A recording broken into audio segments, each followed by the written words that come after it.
Everett Whitlock straightened his jacket and looked Maribel up and down the way a man inspects a horse he's already decided not to buy. He did it slowly, deliberately, right there on the platform of Red Hollow Station, with half the town watching. "You're not what I asked for," he said, not quietly, not with any attempt at decency. Mara stood with her battered suitcase at her feet, and her 2-year-old son Eli pressed against her leg, the boy's hand wrapped tight around 2 of her fingers. She had traveled 9 days to get here. 9 days on trains that smelled of coal smoke and other people's misery, eating bread she'd packed herself because she couldn't afford the dining car, telling Eli stories about the mountains they hadn't reached yet. She had told herself this would work. She had believed it. "I have a child," Mara said. Her voice didn't shake. "I told you that in my letters." "You mentioned a child." Everett's mouth tightened. "You didn't mention this." She didn't ask what he meant by this. She already knew.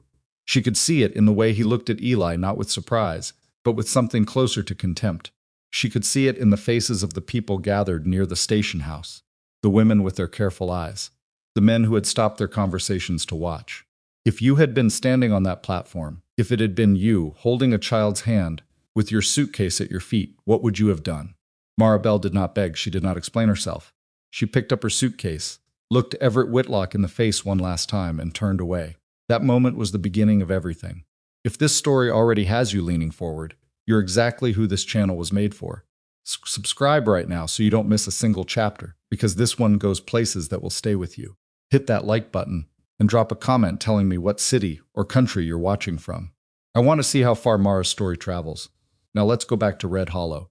The train had come in at 3:30, running 20 minutes late, which meant the afternoon light was already shifting toward gold and shadow by the time Mara stepped onto the platform. She had rehearsed this moment in her head more times than she could count the arrival, the greeting, the first careful words between 2 strangers who had agreed, through a series of letters, to try building a life together. She had imagined nervousness. She had imagined awkwardness. She had even imagined disappointment, because she was not naive enough to believe that every expectation would be met. She had not imagined cruelty. Everett Whitlock was standing at the far end of the platform when she stepped off the train. She recognized him from the photograph he'd sent a man somewhere in his early 40s, square-jawed, with the kind of posture that spoke of someone accustomed to being looked at. The photograph had shown him in front of what appeared to be a prosperous building, hat in hand, expression pleasant. The man on the platform looked at her the way someone looks at weather they'd been hoping to avoid. She had walked toward him with Eli on her hip. The boy was tired and heavy, and had been fussing since the last stop, and as the distance closed between them, she watched his expression change. Not gradually, all at once like a door shutting. "Maribel," she said when she reached him. She shifted Eli to her other hip and offered her hand. "I'm pleased to meet you in person, Mr. Whitlock." He did not take her hand. He was looking at Eli. "How old is he?" Everett said. Not a question, a calculation. 2 years, she said. "His name is Eli." Everett looked up at her then, and she saw something in his eyes that wasn't quite anger, and wasn't quite disappointment. It was something colder than both. It was the look of a man who had already made a decision and was simply confirming it. "You're not what I asked for," he said. And then, because that wasn't enough, because apparently the platform and the watching town and her 9 days of travel and her child on her hip were not enough reason to lower his voice, he said it louder, clearly enunciating every word. "I wanted a woman who could run a household. You look like you can barely run yourself." The sound of it went through her like cold water. Eli, who had been resting his head on her shoulder, lifted it. He looked at Everett. Then he looked at his mother's face, and something shifted in his small features, not understanding, not yet, but a sensing. Children that age know when something is wrong before they know why. Mara did not look away from Everett. She held his gaze for 3 full seconds, which felt much longer, and then she set Eli down carefully, picked up her suitcase, and said 2 words. "Good day."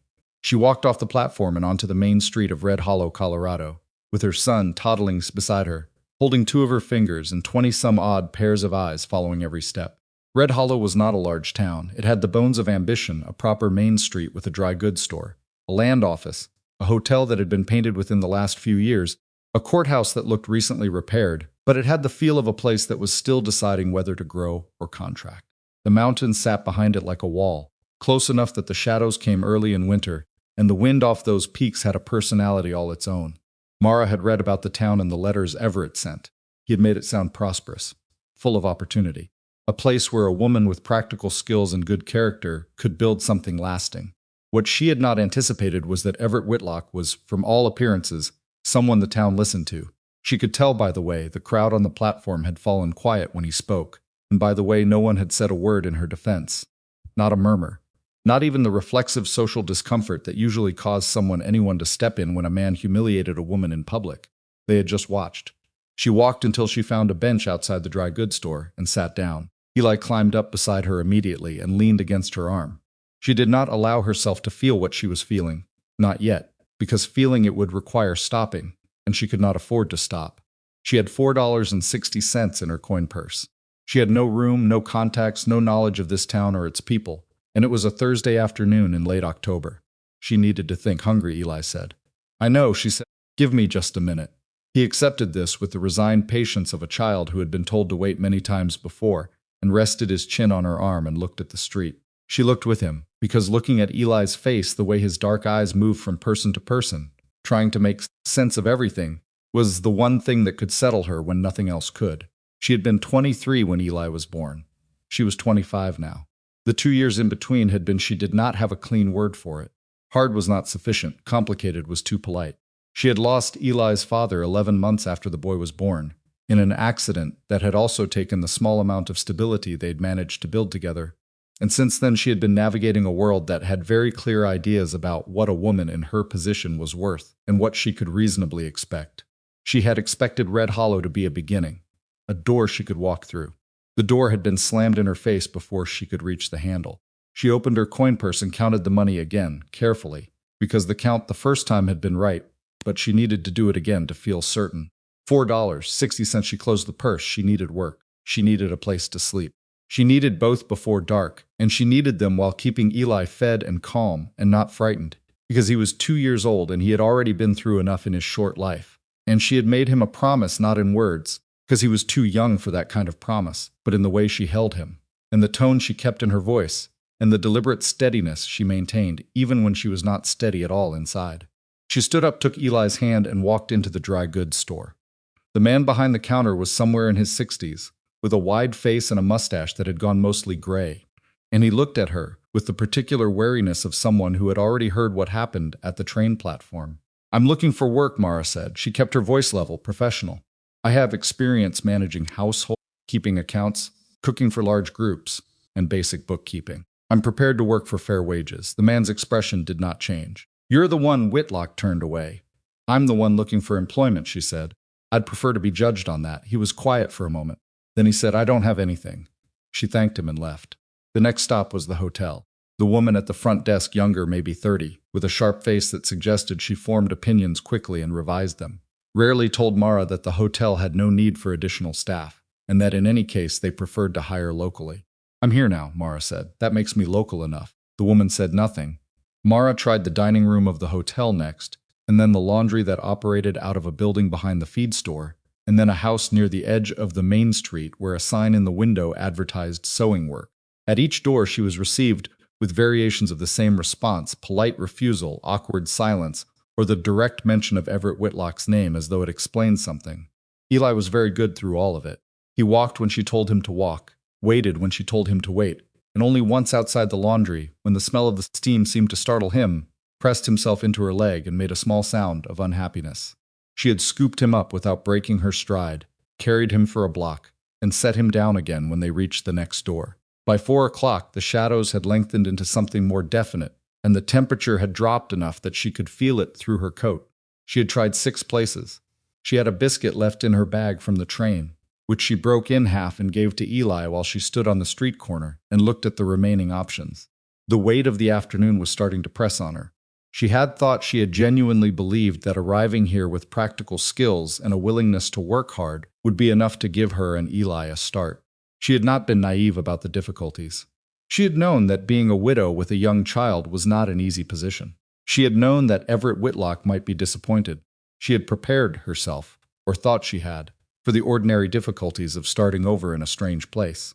She had not fully accounted for what it meant to arrive somewhere as a public embarrassment, because that was what she was in Red Hollow now. Not simply a stranger, not simply a woman looking for work. She was the woman Whitlock had rejected in front of the whole town, and that story had already spread. She could see it in the way people looked at her, that particular mixture of pity and discomfort that people show when someone else's humiliation makes them uneasy. She hated it. Not with despair, she had moved past despair sometime around the fourth door, but with a clean, quiet fury that had nowhere to go except inward. She looked at Eli, who had finished his half of the biscuit, and was watching a dog trot past, with the focused attention of a child who had decided the dog was the most important thing currently happening in the world. 1 more hour, she told herself. If you can't find something in 1 more hour, you sit down and recalculate. But not yet. The ranch was at the end of a road that split off from the main street heading south. She had not been going to the ranch specifically, she had been making her way toward a farmhouse she'd noticed from the road when she heard the argument. It was coming from inside a feed store that sat at the corner where the road bent. 2 voices, one younger and more clipped, one older and rougher. The older one was losing the argument in the way that men who aren't good at arguments lose them, by getting louder. She stopped because Eli had stopped, transfixed by the voices. And because she had stopped, she heard the younger voice say, clearly, ledgers are a disaster, and the grain count has been off for 3 months.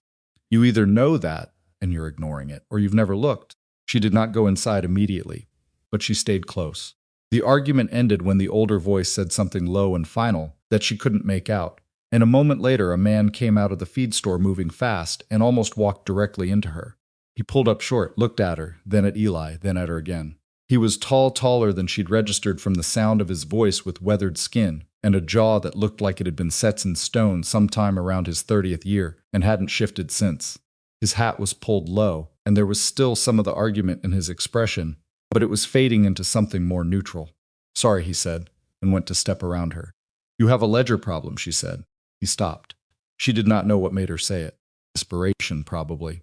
The particular kind of clarity that comes when you have been turned away from 6 doors and the sun is going down, and you have 60 cents and a 2-year-old and nothing left to lose by being direct.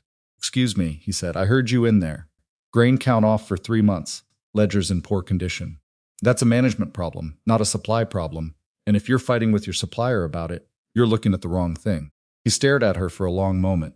Eli looked up at him curiously. Who are you, he said. Mara Bell. I'm looking for work. I can keep household accounts, manage supplies, cook for ranch hands, and identify where money is being lost in an operation. I'm willing to work for fair wages in a room. She looked at him steadily. I have a child. He is 2 years old and he is not a problem. The man with the stone jaw looked at her. Then he looked at Eli again, and this time it was different from the way Everett Whitlock had looked at the boy. There was no contempt in it. There was something more like uncertainty. Wade Mercer, he said. I know how to do the work, she said. I just need someone to let me do it. Wade Mercer was not a soft man. Mara understood that within 10 minutes of arriving at his ranch, which sat 2 miles south of Red Hollow, on land that was mostly good but clearly suffering from the kind of neglect that comes from a man who is better at ranching than he is at managing the business of ranching. The house was functional but poorly organized. The kitchen had been kept up after a fashion, but the pantry was a tangle of supplies without logic or system, and the account books she found stacked near the back wall, where she had seen worse, but not by much. Columns of figures that didn't add properly. Expenses logged without dates. A supply order from 2 months ago that appeared to have been recorded twice. Who was keeping these before, she asked. I was, Wade said. She did not say what she was thinking. She just nodded. He showed her the room. It was small, with a window that faced east and a lock on the door that worked. There was a narrow bed and a chest of drawers and enough floor space for Eli to sleep on a pallet if she made one. It was more than she'd been hoping for 20 minutes ago. I'm not doing this out of charity, Wade said from the doorway. I need someone who can keep this operation running properly while I'm out on the land. I've got 3 ranch hands and no one who can manage the household end. If you can do what you said you can do, I'll pay fair wages. Then we're in agreement, she said. He looked at Eli, who had found a worn wooden chair in the corner and climbed onto it and was now examining a knot in the wood with intense interest. He's quiet, Wade said. He's tired, she said. He'll be fine. Wade nodded. Then he went out and she heard his boots on the porch boards and then on the steps, and then he was gone. She sat down on the edge of the narrow bed and let herself breathe. She was not safe. She was not settled. She was a woman who had spent her last real resources getting to a town that did not want her, who had taken the first job offered by a stranger, whose ledgers were a mess and whose manor was about as warm as the mountains outside. She had a 2-year-old son and 60 cents and a room with a lock. But she had a room with a lock. Eli climbed down from the chair and made his way to her, and stood between her knees looking up at her with his dark eyes. Okay, he said. It was one of his words, a check he performed when things felt uncertain. She put her hand on his head. Okay, she said. The first morning at the Mercer Ranch began before dawn. Mara had not slept deeply. She rarely did in a new place, but she had slept enough. and when the sky outside the east window began to lighten, she was already awake and dressed. She had put Eli in the center of the bed with the blanket tucked around him and slipped out carefully, leaving the door cracked so she could hear him. The kitchen was cold. She found wood stacked near the back door and built the fire, then made an inventory of the pantry while the stove warmed. The inventory took 15 minutes and revealed several things. There was plenty of flour and salt, but almost no sugar. There were 2 tins of coffee and 1 of tea. The smoked meat supply was adequate, but poorly stored, and 2 pieces were already showing the beginning of spoilage. She moved the suspect pieces to one side and noted them for disposal, then began breakfast. When Wade came in at 5:30, there was coffee, a pan of biscuits, and fried salt pork on the table. He stopped in the doorway and looked at it. "I found the pantry situation," she said. "You've also got 2 pieces of smoked pork going bad. I set them aside, they need to be thrown out today." He sat down, picked up the coffee, said nothing for a moment. "How bad is the pantry situation?" he said. "Not as bad as the account books," she said, "which I'd like to look at properly after breakfast, if that's all right." He glanced at her over the rim of his cup. "You've been in them already?" "I looked at them last night. Briefly." "And your grain supplier has been shorting you," she said. "Not by much each time, but it adds up. Over 3 months you've paid for approximately 40 pounds of grain more than you've received." The silence that followed was not the comfortable kind. "That's Deacon Ferris," Wade said. His voice had changed. Something had gone flat in it. "I can show you the figures," she said. "The discrepancy is consistent enough that it's not an error." He set his cup down carefully. "How do you know what an error looks like versus what deliberate shortchanging looks like?" "Because deliberate shortchanging is always consistent," she said. "Errors aren't. If someone makes a mistake, the mistakes go both ways. What you've got only goes one way." He looked at her for a long moment. There was nothing unfriendly in it. It was the look of someone recalibrating. "Eat something," he said finally. She sat down and ate. Eli discovered the ranch by inches. The first day he stayed close to Mara's legs, watching the 3 ranch hands, Denny Barrow, Cal Pruitt, and an older man they called Soot because of the perpetual smear of ash on his jacket, with the careful attention of a child who had learned that new people required observation before trust. Denny was young, maybe 20, and had a broad face and the kind of easy grin that suggested nothing had gone badly wrong in his life yet. He was the first one to speak to Eli. "Hey, little man," he said. One afternoon when Mara was bringing coffee out to the porch where the hands ate their midday meal, Denny crouched down to Eli's level. "What's your name?" Eli stared at him. "He's Eli," Mara said from behind. "Eli," Denny repeated. "You like horses, Eli?" Eli looked at the corral. Back at Denny, he was considering. "Horse," he said. Denny looked up at Mara. "Can I take him to the fence?" She looked at Denny, really looked at him, the way she looked at everyone she was still deciding about, and then said yes. She watched from the porch while Denny carried Eli to the fence rail and let the boy look at the 2 horses in the near corral. Eli's reaction was physical. He gripped the rail and leaned forward as far as he could safely lean, making a sound of concentrated delight that she hadn't heard from him in weeks. She felt something ease in her chest that she hadn't known was tight. The accounts took 3 evenings. She sat at the kitchen table after Eli was asleep and went through every entry in the ledgers, line by line, with the pencils and a piece of paper for her own notes. Wade sat across from her the first evening, watching. He didn't speak much. He asked questions when he had them, and they were precise questions, which told her something about how he thought. By the end of the first evening, she had confirmed the grain discrepancy and identified 2 other places where money was being quietly lost, one through an overstated bill from a lumber supplier, one through a hiring irregularity from the previous summer that had been logged twice. "You've been losing between $12 and $15 a month for at least 4 months, she told him. "Probably longer, but the older records are harder to read." Wade was quiet for a moment. "How long would it have taken me to figure that out on my own?" "I don't know," she said honestly. "Depends on how much time you spend on the books." "Not much," he admitted. "I know," she said, not unkindly. "Just as a fact." He looked at the ledger, then at her. "What do you do with it now?" "You have 2 options," she said. "You can confront Ferris directly, or you can start documenting the shortages systematically and take it to someone who can act on it. Confronting him directly is faster, but he'll deny it, and you'll have an enemy. The second option is slower, but it ends with evidence. Which would you do?" She folded her hands on the table. "The second one," she said. "Because I'd rather be right than right and angry." Something moved in his expression. She wasn't sure what it was. He nodded slowly and said, "All right, show me how." By the end of the second week, a shape had emerged that she hadn't expected. She had expected the work to be demanding, and it was. She had expected the adjustment to a new household, and a new man's rhythms to be awkward, and it was that too, though less than she'd anticipated. She had expected that Eli would need time to settle. What she had not expected was Wade Mercer. He was not warm. He was not easy. He moved through the world with a self-contained efficiency that she recognized the particular stillness of someone who had learned not to expect much from it. He was fair without being generous, direct without being harsh, and he had a quality she had encountered rarely. He did not waste words on things he didn't mean. He had told her the room was not charity, he had meant it. When she found the first financial discrepancy, he had not thanked her effusively or tried to minimize it. He had just looked at the figures and asked what to do next. When Eli, on the 5th morning, had walked into the kitchen while Wade was eating breakfast and climbed uninvited onto the chair across from him and sat there looking at him, Wade had looked back with no particular alarm and said, "You want something?" Eli had looked at the plate. Wade had cut a piece of biscuit and slid it across the table without comment. Mara had stood in the doorway and said nothing, because she did not want to make something out of it that he would feel the need to retreat from. But she had watched Eli take the piece of biscuit and eat it with enormous seriousness, and she had thought, "This is the first time in 10 days I've seen him eat in front of a stranger without looking at me first." The rumors reached her on a Wednesday. She had gone to the dry goods store for supplies walking, because it was close enough, and she liked the movement and found the owner, whose name she had learned was Harlan Busby, in conversation with a woman she didn't know. The conversation stopped when she came in. She bought what she needed. She was almost to the door when she heard the woman say something in a lowered voice that contained her name and Whitlock's. She did not turn around. She finished the transaction, picked up the wrapped parcels, and left.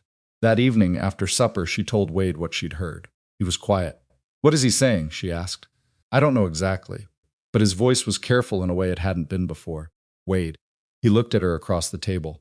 There was something uncomfortable in it, the expression of a man who doesn't want to repeat something. "That you came here under false pretenses," he said. "That you lied about the child. That you're—" He stopped. "That you're not the kind of woman a decent man should be housing." The kitchen was very quiet. Eli was asleep. The fire in the stove was the only sound. Mara set her hands flat on the table. "Do you believe that?" she said. "No," Wade said. Without hesitation, she looked at him. "I believe what I see in front of me," he said. "Not what Whitlock says." She breathed out slowly through her nose. Then she said, "It will get worse before it stops." "Probably," he agreed. "You should know that before you decide whether to let me stay." Wade picked up his coffee cup, set it down again. "I didn't hire you for what you look like to Whitlock," he said. "I hired you because my operation was bleeding money and you saw it in a ledger in 15 minutes. "Those are two different things," she nodded. "Once." Neither of them said anything else, and eventually she said goodnight and went to check on Eli, and Wade stayed at the table with his coffee, and whatever it was he was thinking, and outside the wind came off the mountains the way it always did after dark, pushing against the house, as if reminding everyone inside that it was still out there. She had expected Red Hollow to be a beginning. She had not expected it to feel like this, like something that might actually become one, despite everything, if she could just keep standing. She was very tired. She was also, she realized, as she pushed open the door to her room and heard Eli's steady breathing in the dark, not afraid. It was a small thing. But in a life that had not offered her many of them lately, she held on to it. The morning she caught Deacon Ferris in the act, it wasn't dramatic the way she might have expected. She had been keeping a parallel record for 11 days, her own count of every grain delivery that came to the ranch. Weighed on the scale, Wade kept in the barn, noted in a small ledger she'd bought herself from Harlan Busby's store. She had not told Ferris she was doing this. She had not told anyone except Wade. And even with Wade, she had been matter-of-fact about it, the way you would be about tracking rainfall or firewood supply. Just numbers. Just evidence in the making. Ferris came on a Tuesday with his wagon and 2 sacks of oats and a bill of sale that said 180 pounds. Mara weighed both sacks while Ferris stood in the barn doorway watching her, with the particular expression of a man who has been doing something wrong long enough that he's stopped worrying about being caught. The scale read 153 pounds. She wrote it down, circled it, set her pencil on the ledger. "There's a discrepancy," she said, not loudly. Ferris was 10 feet away. "Scale's probably off," he said. "I calibrated it last week," she said. Ferris looked at her. He was a heavy-set man in his 50s, with a face that had been weathered past any particular expression. He looked at her the way men in this town often looked at her, with a kind of assessment that had less to do with what she was saying than with who they thought she was. The rejected bride. The woman working at Mercer's place because she had no better options. "Where's Mercer?" he said. "On the south pasture," she said. "I handle the supply receipts." "Since when?" "Since I was hired to." She closed the ledger. "I'll need you to make up the weight before I can sign this receipt." Ferris's jaw tightened. He was quiet for a moment. Then he said, "I can bring it next trip. That's not how it works," she said. "The receipt is for today's delivery. Today's delivery is 27 pounds short." He looked at her for a long moment. Something moved in his eyes, not quite anger, but close to it. The anger of a man who has been caught by someone he didn't expect to catch him. "I'll come back," he said, and he picked up the unsigned receipt and walked out of the barn. She watched him go. Then she sat down on a feed crate and looked at the numbers in her ledger, because there was nothing else to do right now except wait, and she had never been particularly good at waiting without doing something useful with the time. When Wade came in at midday, she told him. All of it, the wait, the receipt, the conversation. He stood in the kitchen doorway and listened without interrupting. When she finished, he was quiet for a moment. "He's going to be angry," he said. "He already is," she said. "He has friends in town." "So do you," she said. "Or you should, after what you're about to prove he's been doing." Wade looked at her. Something in his expression shifted in that way. It occasionally did a slight, barely visible adjustment, like a door opening a fraction of an inch before someone thinks better of it. "You want me to take it to Harlan," he said. Harlan Busby ran the dry goods store, but he also served on the town's commerce board, which meant he was one of the people complaints of this kind were supposed to go through. "I think you should take it to Harlan before Ferris can get there and reframe the conversation," she said. "Because right now the truth is simple. By tomorrow it might have more versions." Wade picked up his hat from the table, turned it once his hands, set it down again. She had learned that this was what he did when he was thinking, handling something nearby without looking at it, like a man who needs his hands occupied while his brain works. "All right," he said. "This afternoon." The confrontation at Harlan Busby's store that afternoon was quieter than it should have been, which was its own kind of tension. Wade laid out the figures. Harlan listened with his arms crossed and his expression careful, the expression of a man who suspects he's already heard a version of this from the other side. He looked at Wade's ledger. He looked at the parallel figures Mara had kept. He looked at the weight records. "This is thorough," Harlan said finally. "She kept the counts," Wade said. Harlan's eyes moved to Mara briefly. She was standing near the door she had come, because Wade had asked her to, and because the records were hers, and she looked back at him steadily. "Ferris has been supplying half the ranches in this county for 15 years, Harlan said. It wasn't a defense. It was more like a man thinking out loud about what came next. "That's 15 years of people trusting him," Wade said. Harlan looked back at the ledger. "I'll need to talk to him." "I expected that," Wade said. "But I wanted on record that we brought this to you first." Harlan nodded slowly.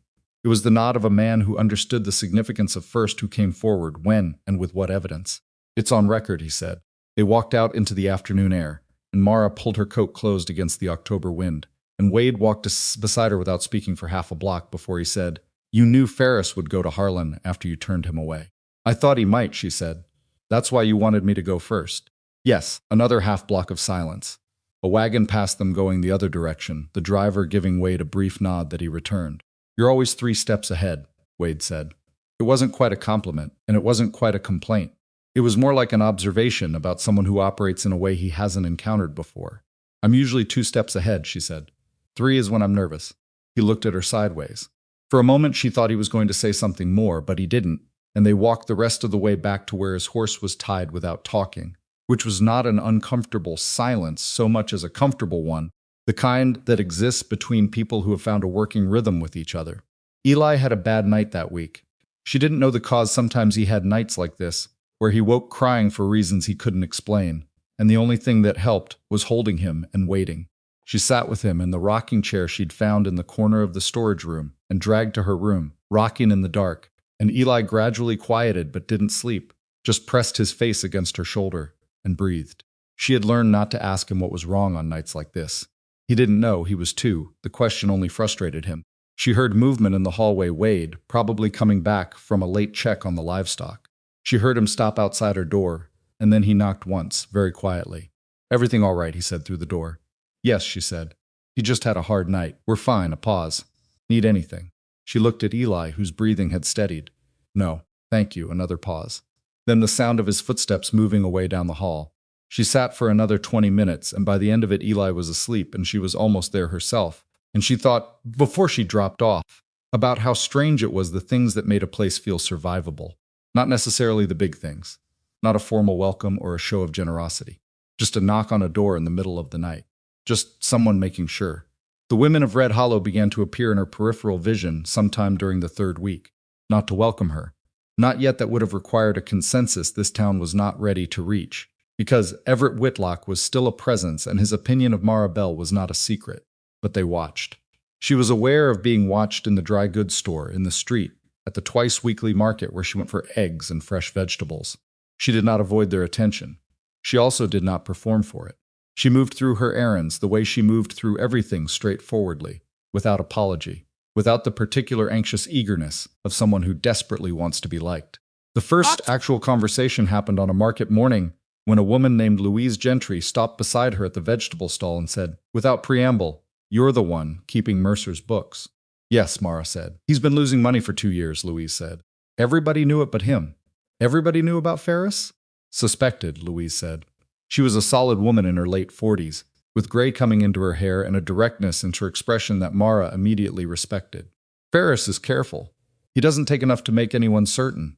"He was consistent, which is what made it visible," Marissa said. "Errors scatter. Theft doesn't." Louise looked at her with something approaching interest. "Where'd you learn to keep books? My father taught me," she said. "He ran a general store in Ohio for 20 years. I helped him with accounts from the time I was 12. Louise nodded. She picked up a bunch of carrots, examined them, put them back. "Whitlock is saying you deceived the correspondence agency." Mara kept her eyes on the vegetables. "Whitlock is wrong," she said. "I disclosed everything in my letters. He chose not to read carefully. That's a charitable interpretation." "It's an accurate one," Mara said. "I can't do anything about what he says. I can only do what I came here to do." Louise was quiet for a moment. Then she said, "What did you come here to do?" Mara looked at her. "Build something," she said, "for my son." Louise held her gaze for a moment. Then she said, "My husband is on the county commerce board with Harlan," and turned back to the vegetables. And that was the end of the conversation, but Mara understood what it meant. She walked back to the ranch with her basket, and the wind off the mountains was cold and direct, and she thought that this was how things changed in small towns, not with announcements, not with formal acceptance, but in increments. Conversation at a market stall. A woman mentioning that her husband was on the commerce board. A door opening just enough to suggest it might open further, if the person on the other side proved worthy of it. She intended to prove worthy of it. The change in Eli came so gradually that she might have missed it if she hadn't been watching closely. He stopped checking her face before he did things. Not completely, he still looked at her when he was uncertain or frightened, but the constant reflexive checking that he'd done since they left Ohio, that particular anxious glance that said, "Are we okay? Is this safe? Are you still here?" It was lessening. She noticed it first when Denny took him to see the horses one afternoon, and Eli went without looking back. Just walked with Denny's big hand wrapped around his small one, talking in his limited but enthusiastic vocabulary about the horse he'd decided was his favorite. She noticed it again when Cal Pruitt, who was quiet and weathered, and had initially struck her as indifferent to children, sat down beside Eli on the porch steps one evening and spent 20 minutes showing the boy how to whittle a stick into a rough point. Eli had been transfixed. He'd held the stick afterward with the care of someone holding something precious, and she noticed it with Wade. Wade did not try to engage Eli. He did not make efforts. He just was present, consistently, in the way of someone who has agreed to share a space and finds that sharing it is less difficult than anticipated. He ate breakfast with Eli across from him most mornings now, since the boy had established the habit of appearing in the kitchen early and climbing into the chair Wade had never explicitly told him was available. He answered Eli's occasional statements. The boy was building his vocabulary fast, throwing words at the world with the enthusiasm of someone who has just discovered they have power, with brief, honest responses that seemed to satisfy the child completely. Eli had started calling him Mr. Wade. She didn't know where he'd gotten the Mr., possibly from hearing the ranch hand say it. Wade had said nothing about it. He just answered to it. One evening she watched, from the kitchen window, as Wade stood at the fence of the near corral, and Eli stood beside him, not held, just standing, both of them watching the horses moving in the last light. They stood there for nearly 10 minutes. Neither of them said anything that she could hear. When the light finally went, Wade picked Eli up without comment and carried him inside, and Eli, who usually protested being carried, put his head on Wade's shoulder and let it happen. She turned back to the stove before Wade came through the door, because there was something in the sight of it that pressed on her chest in a way she wasn't ready to examine. It was during the 4th week that she found the deeper problem in the ledgers. She had not been looking for it specifically. She had been doing a routine reconciliation of the past year's accounts, something she planned to do each month going forward, when she hit a section from the previous spring that didn't resolve. Not a discrepancy in supplies, but something in the land records. A payment made to a county surveyor that corresponded to a date she didn't recognize, logged under a category she couldn't place. She sat with it for a long time. Then she pulled the ranch's land documents from the folder where they were kept in the back of the ledger drawer, folded, some of them showing their age, and started reading. It took her 2 evenings. What she found was not immediately alarming. It was a land survey, the kind that had been done throughout this part of Colorado, as settlement formalized and boundaries got established. The survey documented the boundary of the Mercer Ranch's 40 acres of east grazing land, which was the most valuable acreage on the property. But at the bottom of the survey document, in small notation, was a reference to a secondary countersignature from an independent surveyor, a formality that validated the original. The notation referenced a man named Owen Fitch. The county land office's copy, which was listed in the county record compendium that Mara had found in a box with the ranch documents, did not include the countersignature page. She set the papers down carefully. She did not know yet what this meant specifically, but she knew what it could mean, and the thing it could mean was not good. She waited until after supper when Eli was in bed, and the house was quiet before she brought it to Wade. She laid the documents on the kitchen table in the order she'd found them, and walked him through the discrepancy without interpretation, just the facts. The original survey with the counter-signature reference. The county record without it. Wade looked at the documents for a long time. "Who's Owen Fitch?" he said. "I don't know," she said. "Do you recognize the name?" "No," but his jaw had tightened. "Someone might," she said. "The survey was done 8 years ago. Someone in this county would remember an independent surveyor named Fitch." Wade was quiet. He was doing the thing with his hands, both of them flat on the table now, like he needed to feel something solid. "Why would the counter-signature page not be in the county record?" he said. "I don't know," she said again. "It might be a clerical error. It might have been misfiled." She paused. "Or someone might have removed it." The word sat between them. "Why would someone remove it?" he said, though she suspected he already knew. "Because without it," she said carefully, "the original survey is technically incomplete, which means the boundary it establishes could be challenged." She watched his face. He was not a man who showed fear. That was not how he was built, but she could see him understanding the shape of it. The 40 acres she was talking about were the eastern grazing land, the best land on the property, the acres that made the difference between a ranch that was sustainable and one that was not. "Whitlock," he said. She didn't confirm or deny it. She didn't know it was Whitlock. But she said, "If someone in this county wanted to challenge your boundary, they'd need a reason that could survive a county proceeding. An incomplete survey would give them that reason." Wade leaned back from the table. He looked at the ceiling for a moment, not in despair, but in the way of someone compiling information, running through what he knows. "How long do I have?" he said. "I don't know that there's a challenge in motion," she said. "This might be nothing." "It's not nothing," he said. His voice was flat, but not hopeless. "You wouldn't be sitting at this table at 9 o'clock at night if it was nothing." She conceded that with a slight nod. "I need to find Owen Fitch," she said, "or find out what happened to him. And I need to do it before this becomes official." "I'll ask around tomorrow," he said. "Ask quietly," she said. "If someone did remove that page, they'll know the missing document is a vulnerability. The moment they hear you're looking for Fitch, they'll move faster." Wade looked at her across the table. It was the kind of look that said, "I am aware that you are more prepared for this than I am, and I am not certain how I feel about that, but I am not too proud to use it." "You've thought about this a while," he said. "Since yesterday," she said. "I wanted to be sure of the facts before I said anything." He nodded. Then he gathered the documents into a careful stack and said, "You should get some sleep." She went to her room, but she did not sleep quickly. She lay in the dark with Eli breathing beside her and thought about the missing page and the name Owen Fitch and the 40 acres of eastern grazing land that were the only reason this ranch was worth fighting for. And she thought about what it meant that she was now, in some fashion she hadn't entirely anticipated, fighting for it. She had come here for a job, for a room with a lock and fair wages, and a chance to build something small but solid. She had not come here to do battle with men who moved through county records like water through cracks. But then she had also not come here to be publicly humiliated on a train platform and turned away from 6 jobs in one afternoon. Life in Red Hollow had demonstrated a reliable habit of being nothing like what she'd planned for. She found the thread on Owen Fitch through Louise Gentry's husband.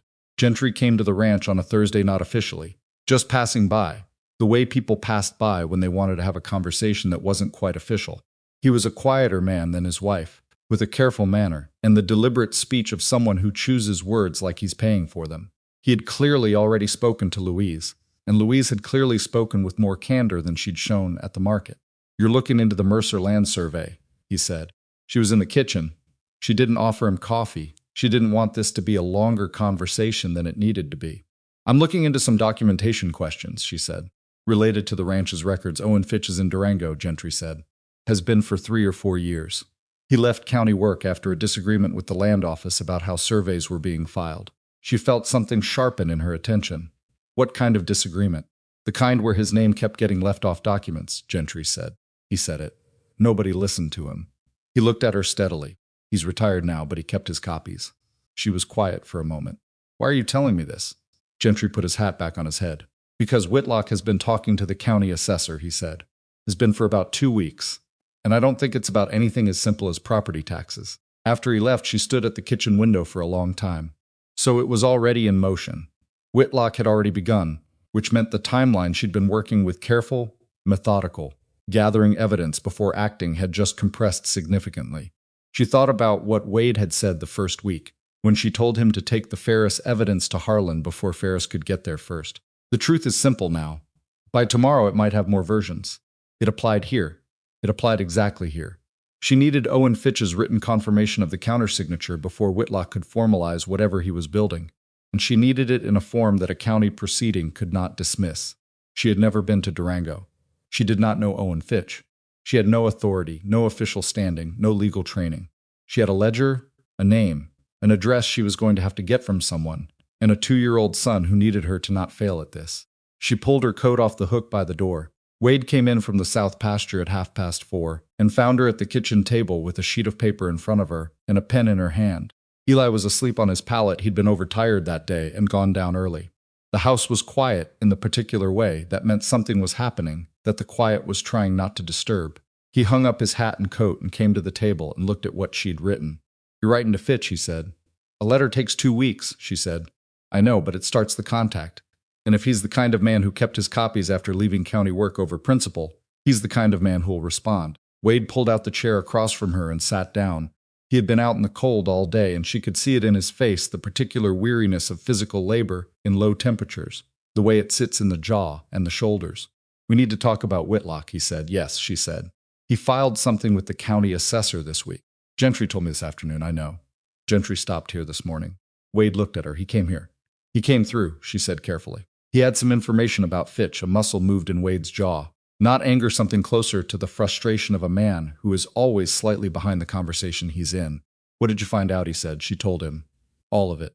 Fitch in Durango, his history with the county land office, the copies he'd kept, Whitlock's conversation with the assessor, the timeline that had compressed. When she finished, Wade was quiet for a moment. Then he said, I should ride to Durango. A letter first, she said. You don't want to show up at a retired man's door without warning. He'll be defensive. A letter gives him time to decide he's willing to help before he meets you. How long does the letter take? 2 weeks there and back, if we're fortunate. Whitlock is moving, but a formal county challenge still takes 30 days to process once filed. So we have time. We have some time, she said. Not a lot. He looked at the letter she'd started. Show me what you've written. She slid the paper across the table. He read it slowly, the way he did everything, without rushing. She watched his face while he read and saw nothing she could interpret clearly, because Wade Mercer's face was not a legible text at the best of times. He set the paper down. Change one thing, he said. The opening. Start with the survey date, not with who sent you. Fitch will care more about the specific document than about my name. She looked at the letter. He was right. She picked up the pen. They sat at the kitchen table while she rewrote the opening, and he sat across from her watching. And outside the wind came off the mountains and pressed against the house walls, and the stove ticked as it cooled, and Eli breathed steadily on his pallet. It was, she thought, a strange thing, the particular intimacy of sitting with someone in a quiet kitchen working on something that mattered. Not romantic, not easy. Just two people who had found, without planning it, that they thought about problems in ways that were compatible. That when one of them saw something the other had missed, neither of them wasted time on pride about it. She had not expected this. She had expected work in a room and fair wages. She had not expected to be sitting at a table in the Colorado mountains, rewriting a letter with a man who listened to her, thinking the same way she listened to his. She finished the letter, blotted it, folded it. I'll take it to the post first thing tomorrow, Wade said. She nodded. She started to stand. Mara, he said. She stopped. He was looking at the folded letter, not at her. What you found the survey, Fitch, all of it. I wouldn't have found that on my own. He paused. I don't know what I would have done when Whitlock filed, without knowing what you found. She was quiet for a moment. It was not the kind of statement that called for a deflection, and she had a reflexive habit of deflection that she was still working to correct. You would have found it eventually, she said. Maybe, he said, but eventually might have been too late. She looked at him. He was still looking at the letter. His hands were flat on the table again, that particular stillness he had when he was working through something he wasn't sure how to say. She did not push him. She picked up her pen and her notes and said good night, and went to check on Eli, and she lay in the dark for a long time afterward, thinking about the letter and Owen Fitch and the 40 acres, and the particular quality of being useful to someone who was not accustomed to needing help, and how different that was from being needed by someone who expected it. She had been needed her whole adult life, by Eli, absolutely. By her father in the years before he passed. By every employer who'd taken on a capable woman and then quietly relied on her far beyond what they were paying for. But this was different. This was she didn't have a clean word for it. Partnership was too formal. Something in that direction, though. Something that she hadn't been looking for and hadn't planned on and wasn't entirely sure she knew what to do with. She listened to Eli breathe.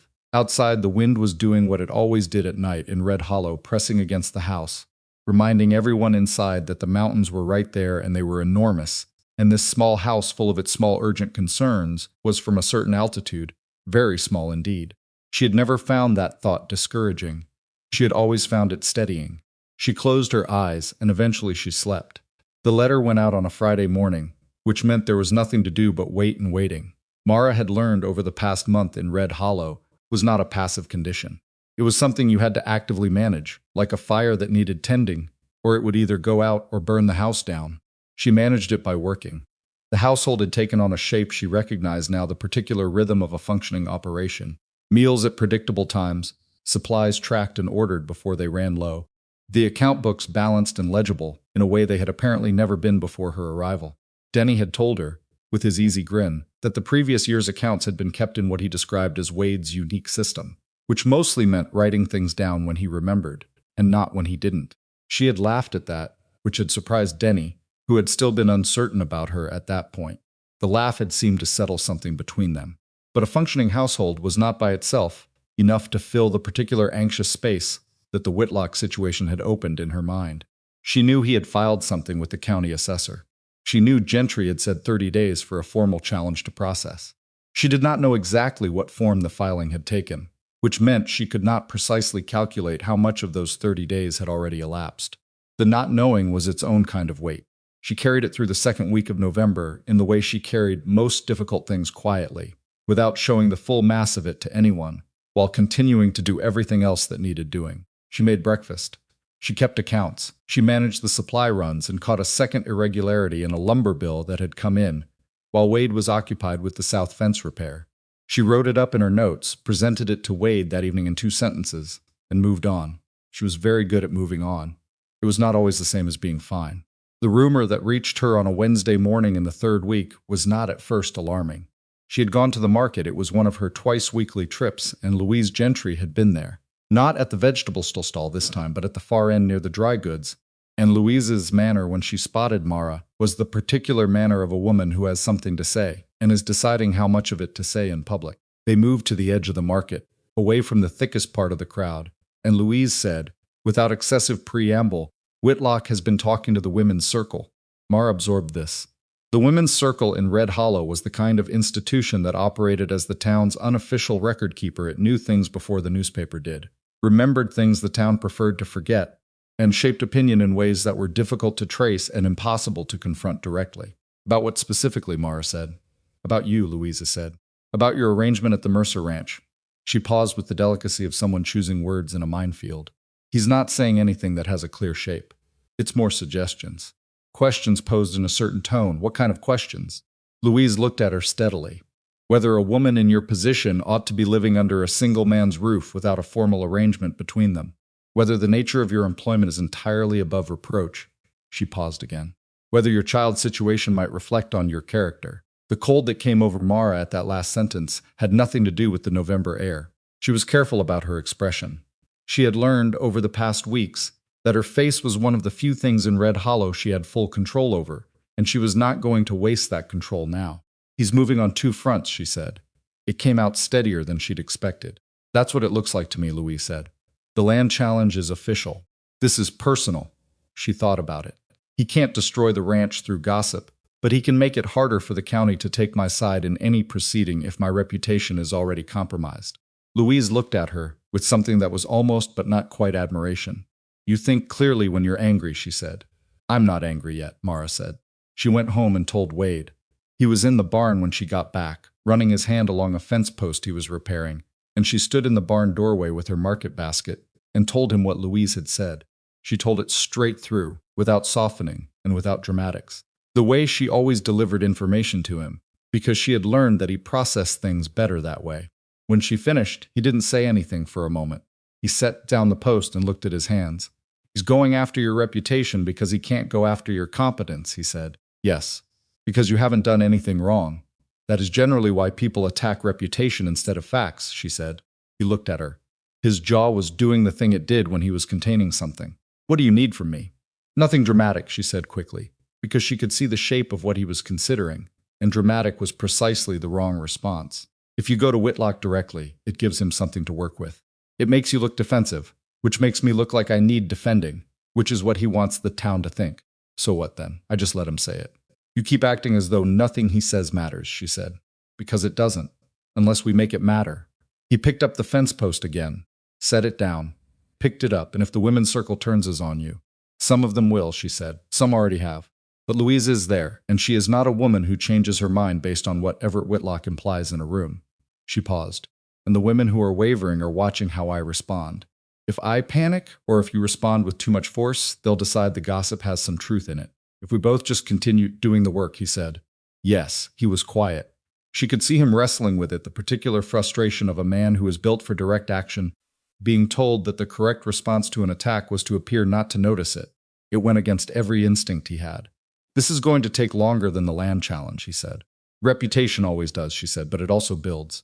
The longer I'm here doing what I'm doing without scandal, the harder it is to sustain the suggestion of one. He said nothing for a moment, then, You've thought about this before. Not just here before. She looked at him. I've been a woman managing without a man's protection for 2 years, she said. This is not the first time someone has decided that's an opening. Something moved through his expression that she didn't entirely read.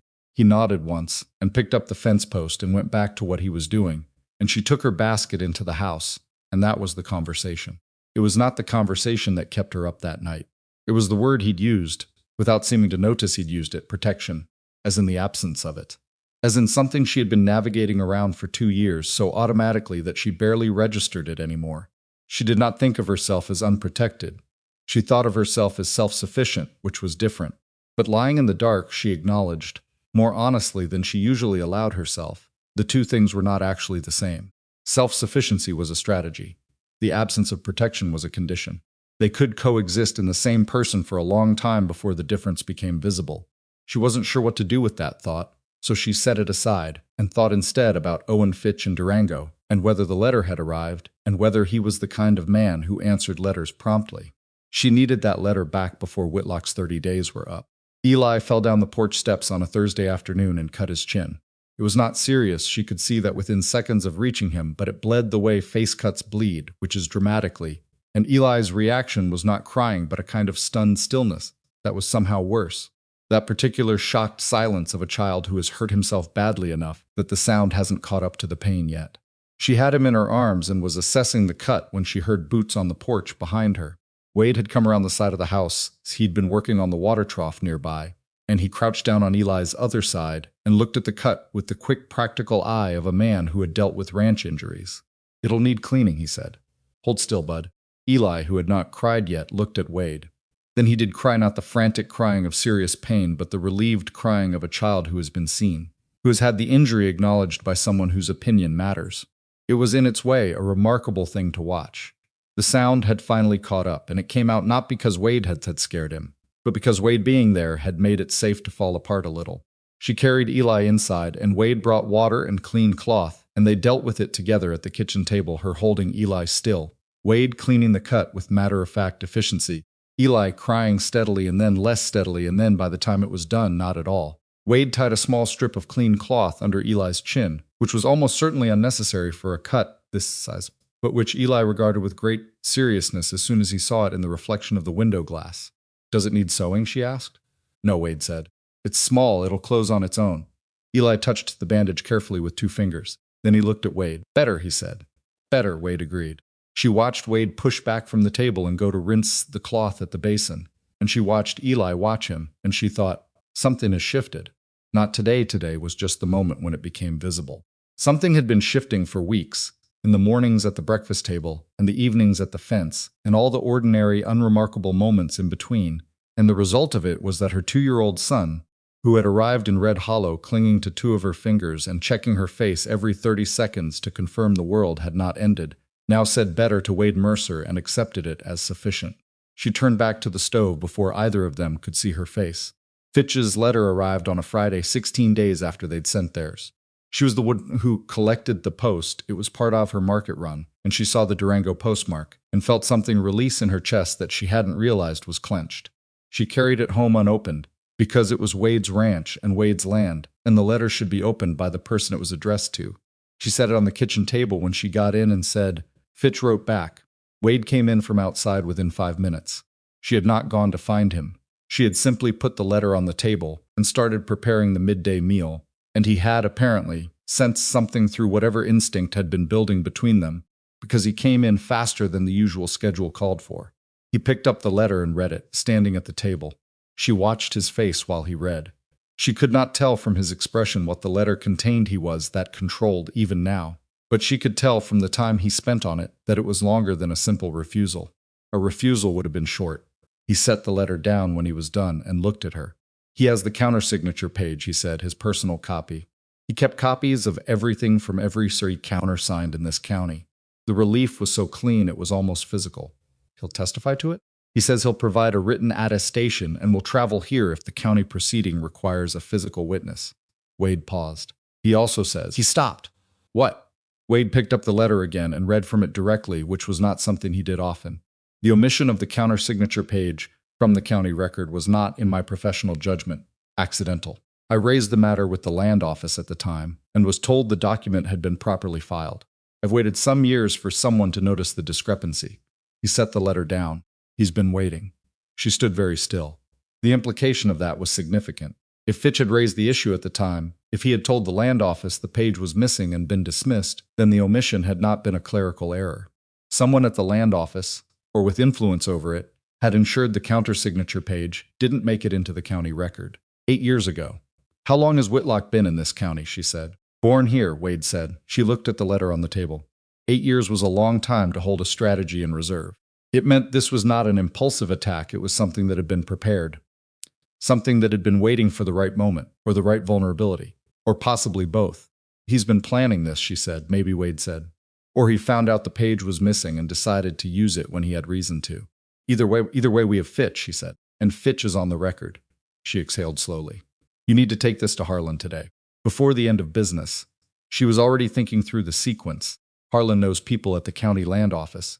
If Fitch's written attestation is submitted as part of the official record before Whitlock's challenge is formally processed, it changes the ground under the challenge, Wade said. It removes the ground, she said. He built his entire challenge on the survey being incomplete. If the countersignature is on record before the proceeding starts, the survey isn't incomplete. There's nothing to challenge. Wade was already reaching for his coat. She thought of something. Be careful how you present it, she said. Don't go in angry. Don't mention Whitlock directly until Harlan does. Just present the documentation as something you discovered in your own records, which is true, and let the implications speak for themselves. He paused with his coat half on. You think I'll go in angry? I think you might want to, she said. That's not the same thing. He finished putting on his coat. He picked up the letter and the original survey document with its reference to the counter-signature. He looked at her for a moment. Is there anything you missed? He said. She thought about it honestly. Probably, she said. There always is. But I don't know what it is yet. He nodded, as if this were the expected answer, which with her it probably was by now, and went out. Whitlock found out by evening. She did not know who had told him. Harlan's store was not a sealed room. There were other people who came through, other conversations that happened around the edges of official business, and Red Hollow was a small town, and small towns did not keep secrets efficiently. By the time Wade came home at 5:30 with the news that Harlan had taken the documentation and was writing to the county surveyor's office for formal confirmation of Fitch's record, the particular quality of the air in town had already shifted. She could feel it the next morning when she went to market. It was not dramatic, nothing in Red Hollow ever was, until it suddenly became very dramatic indeed, but it was there in the way conversations shifted slightly when she passed, in the way one woman she'd never spoken to gave her a longer look than usual. Something was moving, information had changed hands. She bought her eggs and her vegetables and her salt, and she went home. Whitlock came to the ranch the following afternoon. She was in the kitchen when she heard the horse on the road. She looked out the window and saw him the same square-shouldered posture she'd seen on the platform, the same hat worn with that particular self-awareness, and she felt her stomach go tight with a cold, hard tension. She set down what she was doing and went to the door. He had not come to the house. He had stopped in the yard and was waiting, which meant he expected Wade to come out to him. This was its own statement. Wade had heard the horse, too. He came from the direction of the barn, and even from the kitchen doorway. Mara could see the control set of his shoulders, the particular way he moved when he was containing something large. She stayed in the doorway. She did not go out. This was between them, and she needed to see it clearly, and she could not do that if she was in the middle of it. Whitlock spoke first. She couldn't hear everything from the doorway, the wind was wrong, but she caught the shape of it. Something about the land office. Something about Wade going behind his back. His voice had that quality she remembered from the train platform, not loud, but pitched to carry, to sound reasonable while saying something unreasonable. Wade's response was quieter. She couldn't hear his words at all. Whitlock's tone shifted upward, harder. She caught her name. Caught the word arrangement and the word appropriate. His voice had gone to the place where men's voices go when they are losing a factual argument and moving toward a personal one. Then she heard Wade say clearly, because he had apparently decided he was done being quiet, "Get off my land, Everett." There was a silence. Whitlock looked toward the house. She did not step back. She met his eyes across the yard and held them. He looked at her for a long moment. She did not look away. Then he turned his horse and rode out, and the sound of hooves on the road faded into the wind. And Wade stood in the yard watching him go with his hands at his sides, and his jaw set, and something in his posture that was not quite satisfaction, and not quite relief, but somewhere between the two. He came inside. He did not speak immediately. He went to the stove, poured himself coffee that was probably too old by now, and stood there with the cup. He said, "You've been undermining him since you arrived," Wade said finally. "Has he decided what he was expecting me to do?" she said. "Fail, I think, or leave." He looked at his coffee. "He didn't plan for you to be good at things. Most people who humiliate someone in public don't plan for the humiliated person to be good at things," she said. "It complicates the story they've already told." Wade looked at her across the kitchen. "He's not done," he said. "No," she agreed. "What does he do next?" She thought about it. The land challenge was failing. Whitlock had to know it. Now that Fitch's documentation was in motion, reputation damage was slow and uncertain. He had tried both, and neither had achieved what he wanted, which was to erase from the town's consciousness the image of Maribel, building a life that didn't need him. "He makes it personal," she said, "something public. He needs a scene, something the town witnesses, because right now the town is watching the story change, and he needs to redirect that." "A scene with you," Wade said. "That would be his preference," she said. "He expects me to respond emotionally. It's what he's been expecting since the platform. And if you don't, then the scene doesn't work," she said. "And everyone watching sees that." Wade set down his coffee cup. He looked at her with the expression she had come to recognize as him filing information away for future use. "I don't know how you stay that calm," he said. It wasn't entirely a compliment. There was something in it that was almost an accusation, the faint suspicion that a person who is that calm about being attacked must not feel things entirely. "I feel it," she said quietly. "I just do it after." He held her gaze for a moment. Then he nodded, and the subject was closed, and she turned back to the stove, and neither of them said anything more about it that evening. That night, after Ely was asleep and the house was quiet, and Wade's light had gone out across the hall, she sat on the edge of her bed in the dark and did what she'd told him she did. She felt it, all of it. The fear that she'd been keeping carefully packed away since Gentry's visit, the specific cold fear that Whitlock would succeed, that she and Eli would be back on the road, that this thing she had built, this improbable, unplanned, functional life, would be taken apart before it had time to become permanent. She sat with it for a while. Then she lay down and made herself list, methodically, the things that were true. Fitch had responded. The documentation was in motion. Harlan had it. Louise Gentry's husband was on the Commerce Board. She had done everything right, in the right order, at the right time. The things that were in her control, she had controlled. The things that weren't, she couldn't. That was always the calculus. She closed her eyes. The community gathering was on the last Saturday of November, which meant it fell 8 days after Whitlock's visit to the ranch, and 3 days after Harlan Busby had received written confirmation from the county surveyor's office that Owen Fitch's countersignature was a matter of record and the survey of the Mercer Eastern Acres was complete and valid. The gathering was not organized around any of this. It was a regular community event, a monthly meeting held at the church hall, food shared, town business discussed, and it had been on the calendar for weeks. The timing was coincidental in the way that small-town timing is often coincidental. Technically unplanned, functionally inevitable. Mara had not intended to go. She was not officially part of the Red Hollow community. She had no standing at these gatherings, no claim on the social structure, no status that would make her presence expected or welcome. It was Wade who said, "On the Friday evening before, you should come." She looked at him. "Not for show," he said. "'Cause you've earned the right to be there and you don't know it yet." She thought about it. The risks were clear. Whitlock would almost certainly be there, and a public gathering was exactly the kind of scene he'd been looking for. But she thought about what she'd said to Wade. Then the scene doesn't work, and everyone watching sees that. If she avoided the gathering out of caution, she was choosing invisibility. And she had been invisible in Red Hollow before, on the first day, standing in the market with her purse and her son, and no one who would meet her eyes. She had decided then not to be invisible anymore. She said yes.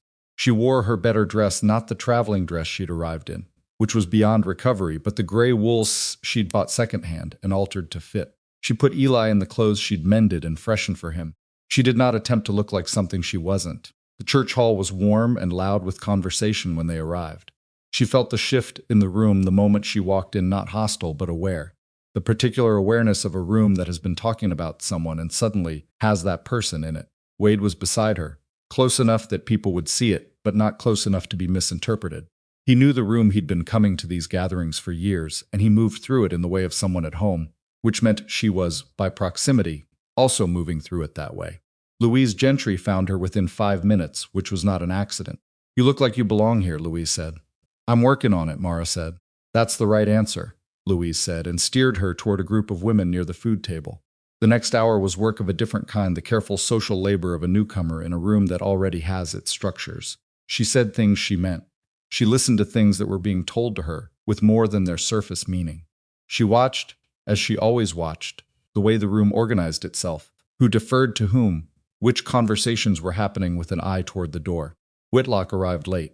He was good at entrances. She had noticed that about him, even in the few times she'd observed him at a distance. He came in with the ease of a man who believes the room is improved by his presence. He saw her within 30 seconds. She was sure of it, because she was watching for it. His expression didn't change in any way a stranger would notice. But she had been watching him long enough now to catch the slight recalibration, the adjustment a person makes when they encounter something they thought they'd managed, and find it is, still, unmanaged. She did not approach him. She continued her conversation with the women around her, which was a legitimate conversation about the practical matter of preserving summer vegetables through a Colorado winter, and she paid attention to it and contributed to it, and did not perform watchfulness even though she was watching everything. Whitlock moved through the room. He spoke to several men she recognized as county-adjacent, the kind of men whose opinions about official matters carried weight. She watched the quality of those conversations, the way he held himself in them, and she could see that something had changed. The ease was still there, but the surety underneath it had shifted. A man who has been working a long play and has just learned the ground has moved. It was Gentry who finally told her. Quietly, near the end of the evening, the county had formally notified Whitlock that his challenge to the Mercer Eastern Acres could not proceed. The survey, with Fitch's countersignature now on official record, was complete and valid. There was nothing to challenge. "He got the notice yesterday," Gentry said. "He came to the ranch 2 days before that," she said. Gentry nodded slowly. He was trying to settle it directly before it became official, before it became a matter of record that he'd filed and failed. "And now it is," she said. "And now it is," Gentry agreed. She looked across the hall. Whitlock was in conversation with someone near the door, and his back was to her. And from this distance he was just a man in a good jacket talking to another man, which was all he had ever been, she supposed, underneath the performance of it. The anger she felt then was not hot. It was the cool, residual kind, the anger of someone who has survived a thing and is only now on the other side of it, allowing themselves to take the full measure of what it cost. He had tried to take the ranch. He had tried to destroy her reputation. He had tried to do it because she had not been what he expected and had refused to disappear after being rejected. And he was the kind of man who experienced that refusal as an injury requiring a response. She thought about what she would say to him if he came to her tonight. She had been thinking about it for a while. What the right thing to say was not the satisfying thing, not the thing that would make her feel momentarily better, but the right thing. She thought she knew it now. But the evening ended before he came to her, and she walked home beside Wade through the cold November air. With Eli asleep on Wade's shoulder, the boy had lasted until nearly 9 before going down, which was a record, and the mountains were black shapes against a sky full of more stars than she had ever seen in Ohio. And she thought, not tonight then. When it happens, it will happen properly. Not on his terms and not on her anger. On the truth. She would wait until she was ready to say it clearly, in front of people who needed to hear it, in a way that no one could misread or reframe, or walk away from uncertain about what had been said. She was almost ready. The ranch came into view ahead of them, its windows dark, the outline of it familiar now, in a way she hadn't expected a place to become familiar so quickly.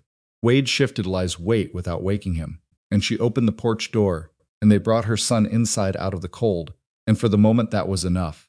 The December gathering was not announced as anything special.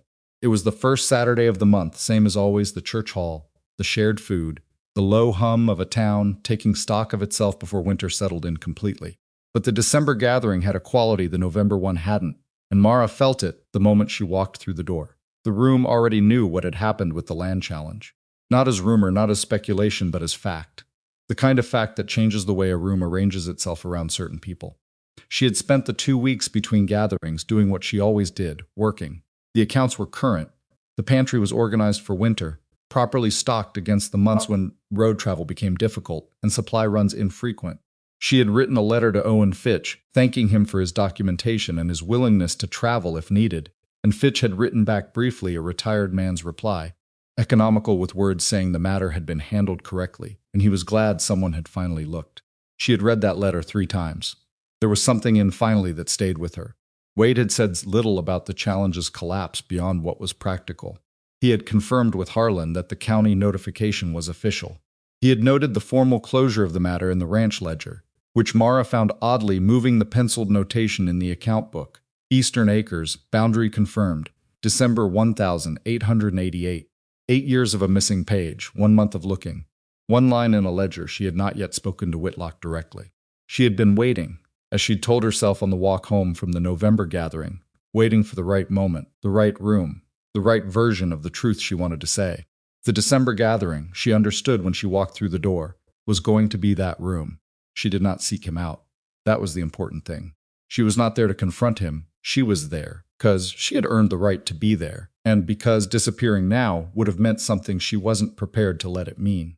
She ate the food that was shared, and she talked to the women around the food table, and she watched Eli sit on the floor near Denny Barrow's feet, chewing on a piece of bread and looking around the hall with the pleased expression of a child who has decided that large rooms full of people are interesting rather than frightening.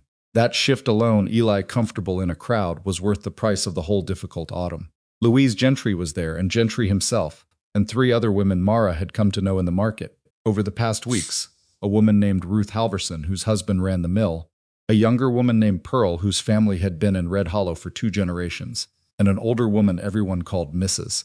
Cord, who appeared to have no first name, or at least none that was used publicly, and who had the manner of someone who had been the final word on things in this community for 30 years and was aware of it. Mrs. Cord had not spoken to Mara before tonight. She had looked at her, at the market, and at the November gathering, with the careful assessment of someone reserving judgment, which was more than most had offered in the early weeks. Tonight she positioned herself near Mara at the food table, in a way that was clearly deliberate, and after a moment said, without looking at her directly, "You managed the Ferris business well." "Wade managed it," Mara said. "I just found the numbers." Mrs. Cord looked at her then. "That's a careful answer," she said. "It's an accurate one. It's both," Mrs. Cord said. "You're not a woman who lets people take credit from her, but you're also not a woman who takes more than she's due. That's a narrow line to walk." "I've had practice," Mara said. Mrs. Cord made a small sound that might have been approval. She picked up a piece of pie and moved away without further comment, which Mara understood, from everything she'd observed about how Mrs. Cord operated, was approximately the highest form of endorsement available. Whitlock arrived at 7:30. She saw him before he saw her. She was facing the door, partly by chance, and partly by the habit she'd developed of always knowing where the exits were in any room. He came in with 2 men she recognized as county adjacent, the same kind of company he'd kept at the November gathering, and his manner was what she'd come to think of as his public manner, assured, pleasant-surfaced, the ease of someone who expects to be welcomed. He looked older than he had on the train platform, she thought, or maybe she had just been too shocked that day to look at him carefully. He was not an old man somewhere in his early 40s, she guessed as she had from the start, but there was something about the past weeks that had left a mark. The particular weathering that comes not from physical labor, but from plans that have not gone as intended. She turned back to her conversation with Ruth Halverson, who was talking about her husband's mill and the difficulty of getting replacement parts in winter. She paid attention to it. She was genuinely interested in it. That was the thing she had discovered about herself in Red Hollow. The work of paying attention to people's actual lives, their practical difficulties, the small-scale machinery of how they kept things running. This was not performance for her. She had always found it genuinely interesting. It was part of why she was good at what she did. She heard Whitlock's voice across the room, doing what it did, carrying without seeming to try. She did not track it consciously. She just noticed the way you notice weather when it moved closer. He found her near the east wall of the hall, where she had moved when the crowd around the food table thickened and she needed room to keep Eli in her sight line. He approached from a slight angle, which told her he had been approaching for a moment, before she acknowledged his presence, which meant she was not going to pretend she hadn't known he was coming. She looked at him when he was 3 feet away. "Miss Bell," he said. And then, with the smallest hesitation that most people in the room would not have caught, "I understand congratulations are in order for the ranch. The survey matter was resolved correctly," she said. "That's all." He nodded. He was looking at her with an expression she didn't entirely recognize, something between the public pleasantness and something more uncertain underneath it, as though he had prepared for one version of this conversation and was finding the terrain different from expected. "I've been wanting to speak with you," he said. "I know," she said. "A beat, do you? You've been building toward it for a while," she said. "I didn't think it would be tonight, but I'm not surprised." He was quiet for a moment. Around them, the hall continued its ordinary noise conversation, movement, the particular sound of a community gathering that has been going on long enough that people have stopped being performatively sociable and started just being comfortable. But in the specific radius around where Mara and Whitlock were standing, the noise had acquired a slightly different texture. People were aware. "I owe you an apology," Whitlock said. She had not expected that. She had expected justification, or renewed attack, or the particular kind of non-apology that is constructed to look like an apology while actually being a defense. She had not expected this, the flat, unhappy sentence of a man who has spent some time getting to a thing and is now saying it. She looked at him and said nothing, because she wanted to hear what the apology actually contained before she decided what to do with it. "At the platform," he said, "the way I spoke to you. What I said about—" He stopped. "I behaved badly. In front of people. That was wrong." "Yes," she said. He seemed to have expected something more, some softening, some reciprocal offering. When it didn't come, he shifted slightly. "I had a particular idea of what I was expecting," he said. "I know that's not an excuse." "No," she said, "it isn't." He looked at her. He was not a man who was accustomed to being agreed with in this particular way, agreed with in the flat declarative sense that offered no relief. She could see the discomfort of it in the slight tightening around his eyes. He stopped again, started again. "The things I said about you. Afterward. Around town, the things you implied," she said. "You were careful never to say them outright." His jaw moved. "Yes, that was strategic," she said. "Not decent." "I know that," he said. He sounded tired. It was the first time she had heard tiredness in his voice, and it changed something in his face, took out some of the performance, and left something more like the actual person underneath it, who was not, she thought, irredeemably terrible. Just a man who had done terrible things in the service of an image he'd built and couldn't afford to have complicated. She looked at him for a moment. Then she said, "You didn't reject me because I wasn't capable, Mr. Whitlock. You rejected me because I wasn't the image you'd constructed. The letters you wrote described a man who wanted a partner. What you actually wanted was a particular arrangement with a particular appearance. When I didn't fit the appearance, you made that my problem instead of yours." The hall had gone quieter in the vicinity of this conversation. She was aware of it without looking the particular quality of people listening, while not appearing to listen. "And the land," she said. "You knew about that survey for a long time. You didn't use it until you had a reason. The reason was me." She let that sit for a moment. "Not me personally. What I represented, evidence that someone you dismissed publicly was not going to disappear or fail on schedule. That was what you couldn't tolerate."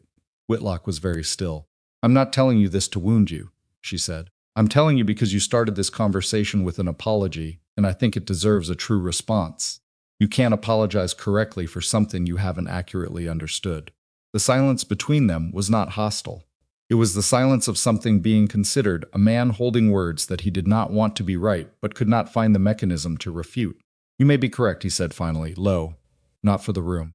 "I know I am," she said. "You can decide what to do with that." She picked up the cup she'd set down when he arrived and walked across to where Eli had migrated to Denny's side again, because Denny was the most entertaining person in any room as far as Eli's was concerned. And she crouched down and asked Eli if he was ready to go home soon. And he said no with enormous conviction. And she said 15 more minutes. And he accepted this with the resigned air of someone who knows the terms and has decided they're acceptable. She did not look back at Whitlock. She did not need to. Wade was waiting on the porch when she got home. He had left the gathering before her. He had gone early, citing the livestock, which was true, but also she suspected his way of giving her the room to do what she needed to do without his presence complicating it. She had walked home with Eli on her hip, the boy half asleep already, and the mountains were barely visible in the dark, but she could feel them their specific weight against the sky. "How did it go?" he said. She sat down on the porch step and settled Eli more comfortably. The boy's eyes were closed. "He apologized," she said. Wade was quiet for a moment. "Did you believe him?" She thought about it honestly. "I believe he meant it tonight," she said. "Whether it lasts, I don't know. He's a man with a particular idea of himself. Those are hard to revise permanently. But you said what you needed to say." "Yes." Wade was quiet for a longer moment. The porch creaked when he shifted his weight. "What did you say?" She told him. Not word for word, but the shape of it, the rejected image, the land challenge, the things she'd told Whitlock about not being able to apologize correctly for something you haven't accurately understood. She said it without feeling the need to present it as anything other than what it was, a difficult, necessary conversation that had gone about, as well as difficult, necessary conversations can. When she finished, Wade was looking at the dark road that led to town. "You think people heard," he said. "Some of them," she said. "Enough. Good," he said. And that was all. She sat on the porch step with her sleeping son for a few more minutes, and the cold was the real cold of December now. Not the sharp October cold that was still negotiating with summer, but the settled, permanent cold that announces it has arrived for the season. She should go in. She would in a moment, Mara, Wade said. She looked up. He was looking at the road still. His hands were in his jacket pockets, and there was something in the set of his shoulders that she recognized as the posture of a man building toward a sentence that has been in construction for a while. "I know this isn't..." He stopped. "I know you came here for a particular thing and it went badly at the start. And I know you took the work because you needed it. Not because of anything else." She waited. "But I want you to know," he said, "that it matters. What you've done here. It's not just the accounts or the Ferris thing or Fitch. It's..." He stopped again.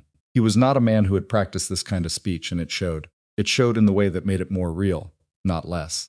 "The ranch is better. I'm better at managing it, Eli." He paused. "Eli's a good kid. He was probably always a good kid. But watching him here..." "I know," she said quietly. He finally looked at her. "I'm not trying to make something of it that you don't want made of it," he said. "I just needed to say it." She looked at him for a moment, at the face that had been unreadable to her for most of a month, and was now, in this small increment, slightly more readable. The stone jaw and the careful eyes and the hands in his pockets because they needed somewhere to be. "I know what you're saying," she said, and She stopped, looked at Eli. "I'm not going anywhere. Whatever else that means." "I'm not going anywhere." He nodded. Once. The nod of a man who has gotten what he came for on a porch in December and is now going to go inside and not make a bigger thing of it, because making a bigger thing of it is not how he operates. He held the door open for her. She carried Eli inside, and the warmth of the house came up around them, and behind her she heard the door close against the cold. January was hard the way Colorado January is always hard, without apology, without relent, with a specific quality of cold that made the ranch's walls feel simultaneously essential and fragile. The snow came in the second week and stayed. The road to town became a negotiation rather than a given. Supplies had to be tracked more carefully. The animals tended with an extra layer of attention. The household rhythms adjusted to accommodate the shorter days and the longer hours of interior work. Mara found somewhat to her own surprise that she liked it. Not the difficulty, the cold fingers and the extra wood to carry, and the way the wind found every gap in the structure and explored it with malicious curiosity. But the self-containment of it, the particular quality of a household that has pulled itself inward for winter and has to rely on what it has. She was good at making things work with what was available. She had always been good at that. Winter simply made the skill more visible. Eli thrived. He was a child built, it turned out, for containment for small spaces and close attention, and the particular entertainment of being the only child in a household of adults who, in their different ways, found him interesting. He spent mornings in the kitchen with Mara, engaged in the elaborate parallel play of a 2-year-old who has decided that whatever the adult is doing, he is also doing it. He spent afternoons, when the cold wasn't prohibitive, on the porch with whoever was available, Denny most often, because Denny had an inexhaustible willingness to discuss horses, sticks, and the moral qualities of various clouds. And he spent evenings with Wade. She didn't know when it had become a fixed thing it had built so gradually that there was no moment she could point to as the beginning. But by January it was simply the structure of the day's end. After supper, after the table was cleared, Eli would make his way to whatever chair Wade had settled into, and Wade would make room for him without comment, and they would sit together in the lamplight, while Mara did the accounts at the table, and Denny mended tack near his suit and slept upright in the corner chair, in the manner of a man who had perfected the art of sleeping without appearing to. Eli talked during these evenings. Constantly, and with increasing sophistication, his vocabulary was building at the rate of a child, who had been listening to adult conversation for months and had been deciding, word by word, which ones were worth acquiring. He asked Wade questions that Wade answered with the same economy he applied to everything, and the exchange had developed its own rhythm. Eli's question, Wade's brief reply. Eli's consideration, a follow-up question that went slightly further. She watched it from the table. She did not comment on it. She had learned in the months here that the best way to protect a good thing was often simply to not draw attention to it. It was Ruth Halverson's husband who told her about the Commerce Board meeting in the second week of January. He stopped by the ranch on his way back from town. The mill was 2 miles south, and the ranch was on his road, and told Wade that the board had taken up the question of supply accountability following the Ferris situation and had decided to implement a county-wide requirement for documented weight verification on all bulk supply deliveries. 3 other ranches, it had emerged, had been experiencing similar discrepancies with Ferris for similar periods. The documentation Mara had kept the parallel records. The Wade counts had become the model the board was proposing as a standard practice. Halverson said all of this to Wade. Then he looked at Mara, who was standing near the kitchen doorway, and said, "It was your method they're using." Gentry made sure the board knew where it came from. "It's a simple method," she said. "Simple works," Halverson said. After he left, she stood at the kitchen window and looked at the snow outside. The particular quality of the light on snow in January, the way it made everything flat and clean and very still. She had come here with a battered suitcase and $4.60. She had come for a particular arrangement that had not materialized. She had found instead a job, a room, a man who listened to her thinking, a community that was slowly in the incremental, suspicious way of communities adjusting its understanding of who she was. And her method, such as it was going to be standard practice for supply deliveries across the county. She was not a woman who indulged in satisfaction for long. There was always the next thing to do, the next problem to manage, the next number that needed to be made to add up correctly. But she let herself stand at the window for a moment and feel it, the particular satisfaction of useful work rippling outward past its original purpose. Then she went back to the accounts. The women's circle asked her to speak in February. Not formally, nothing in Red Hollow's social structure operated formally, which was one of the things she had come to understand about small towns in general, and this one in particular. Everything was done through the side door, through casual mentions and oblique suggestions, with enough layers of plausible deniability that no one had to be overtly committed to anything before they knew it was safe to be committed. Louise Gentry mentioned it at the market. Mrs. Cord apparently had proposed it.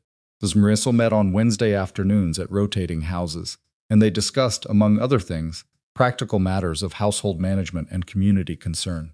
"What do they want me to speak about?" Mara said. "Bookkeeping," Louise said. "Supply management.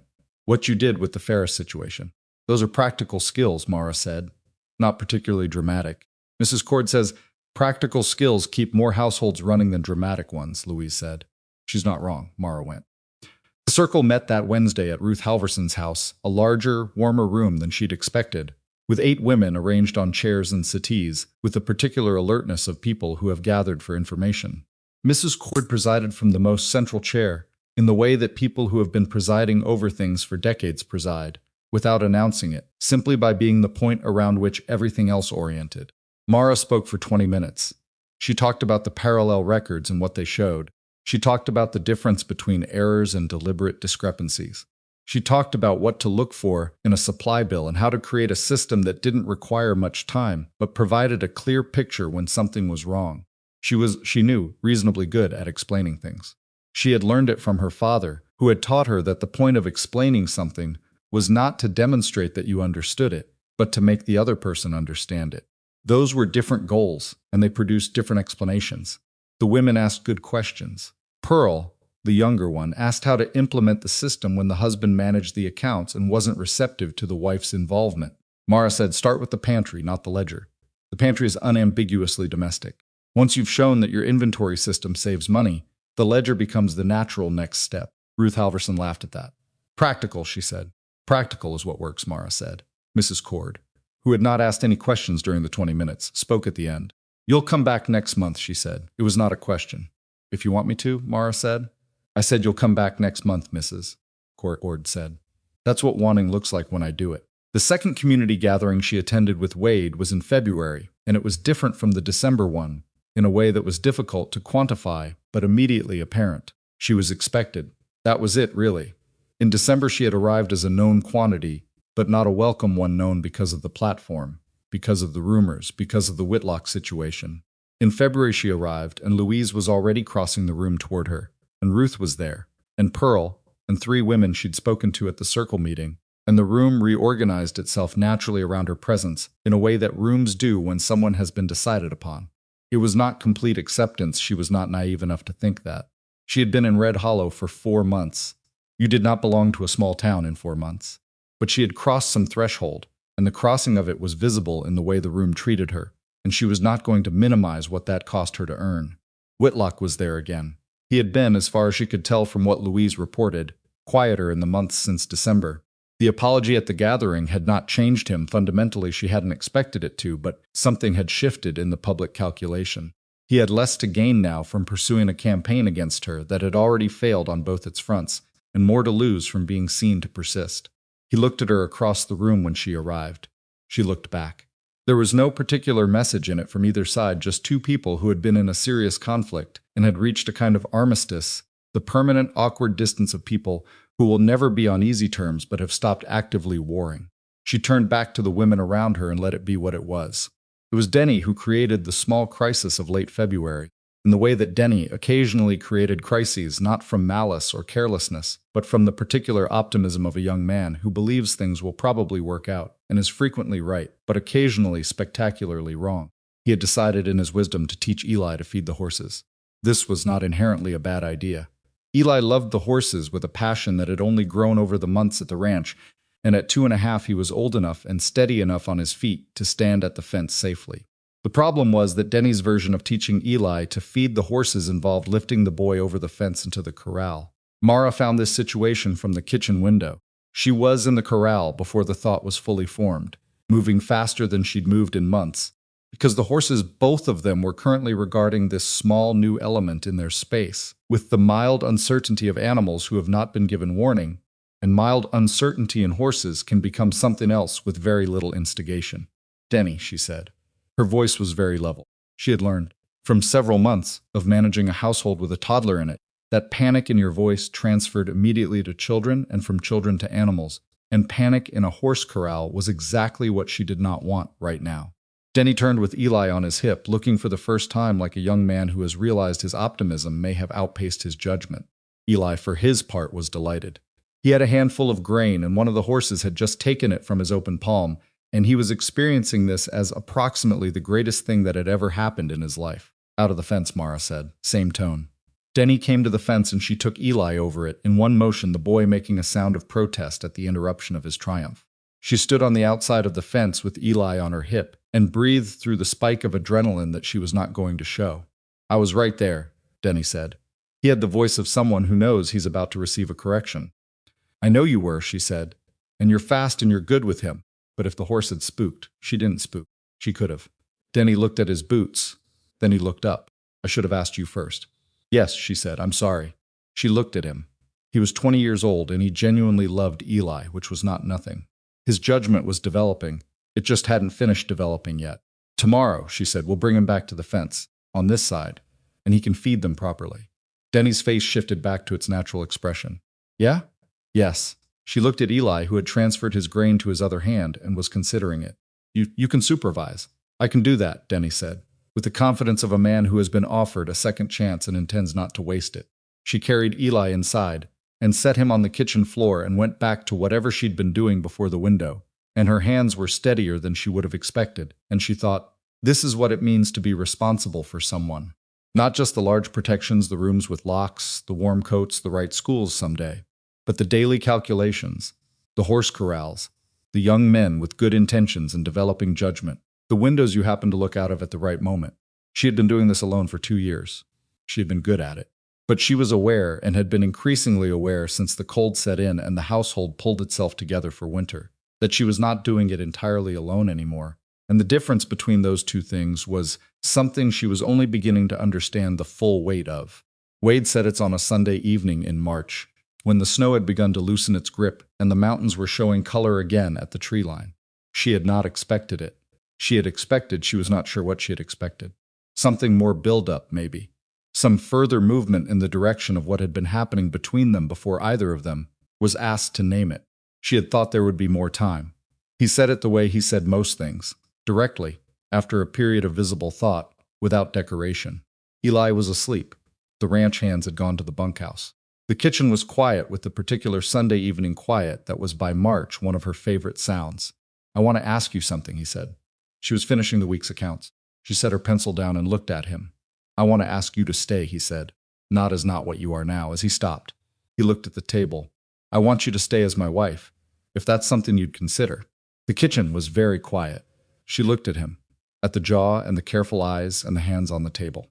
At the man who had given her a room with a lock when she had $4.60 and no options, and had meant it when he said it wasn't charity, and had taught Eli that a man could look at a small child and see them without calculating what they cost. "I'm not asking because I need help running the ranch," he said. He wanted to be clear about that. She could hear it. "I know how to run a ranch. I did it badly for years, but I know how. I'm asking because," he paused. "Eli called me Mr.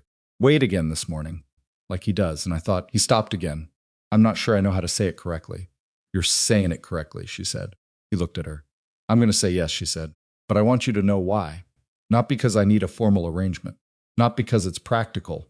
Because you are the first person in 2 years who has treated what I can do as something worth having rather than something to be managed." She looked at him steadily. "That matters to me more than you probably know." He held her gaze. "I think I know," he said. She thought he probably did. She said yes again, because it deserved to be said twice, once to get it said, and once to make sure they both understood that it was said. And he reached across the table and put his hand over hers, briefly. And that was all. And it was enough. And outside the March wind was doing something different from the winter wind, lighter, less certain of itself, as if it too was still deciding what season it intended to become.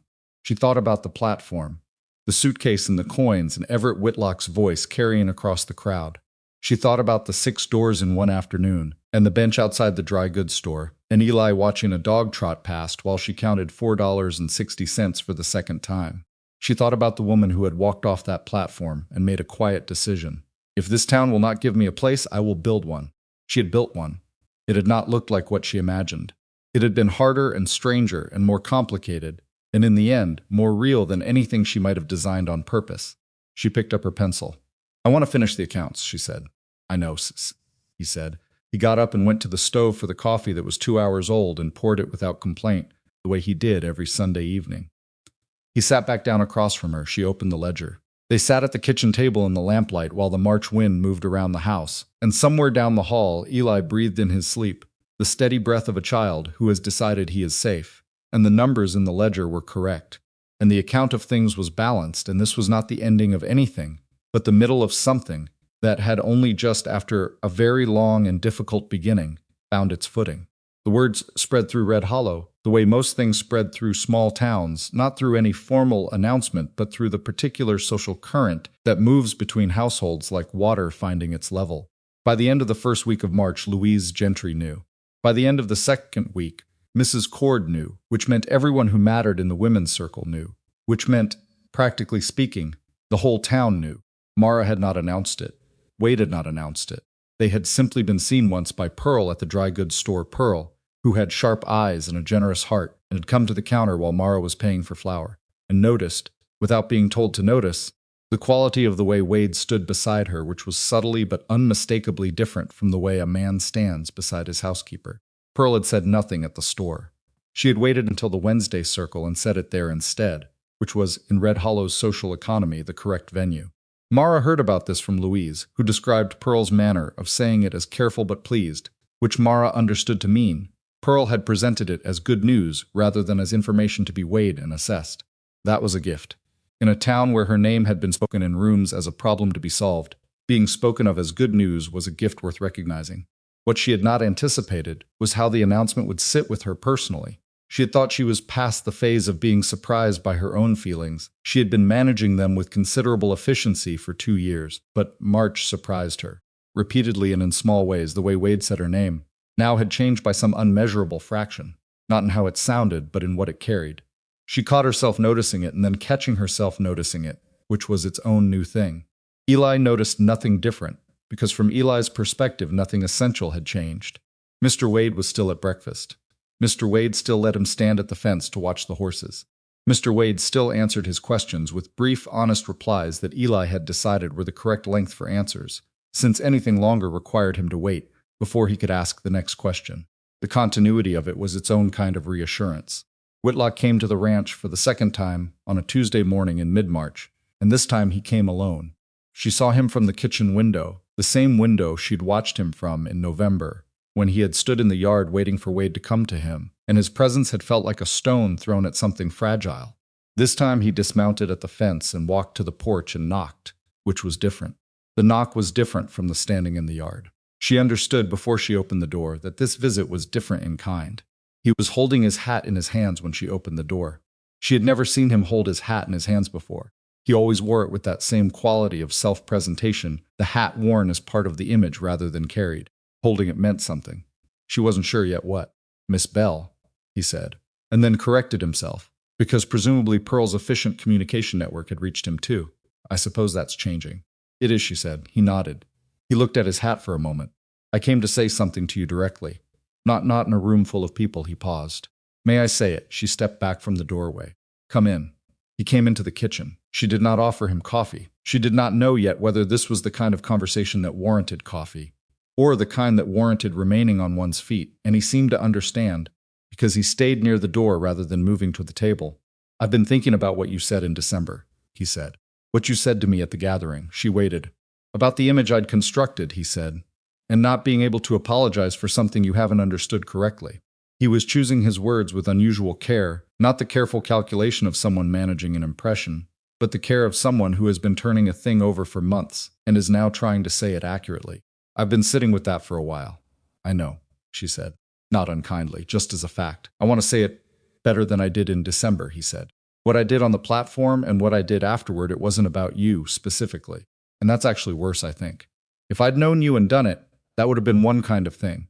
But I rejected you without knowing you, and then I tried to undermine you when you proved more capable than I'd decided you were." And he stopped.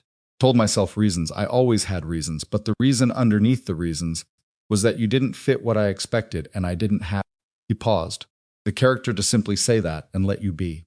The kitchen was very quiet. Outside, she could hear the early spring wind different from the winter wind. Lighter, still uncertain.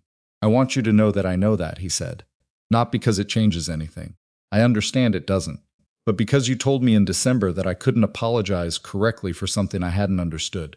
And I wanted to try to do it correctly this time." She looked at him, at the hat in his hands and the uncomfortable honesty in his face, which was the face of a man who had done something genuinely wrong and had spent enough time with that fact to stop arguing with it.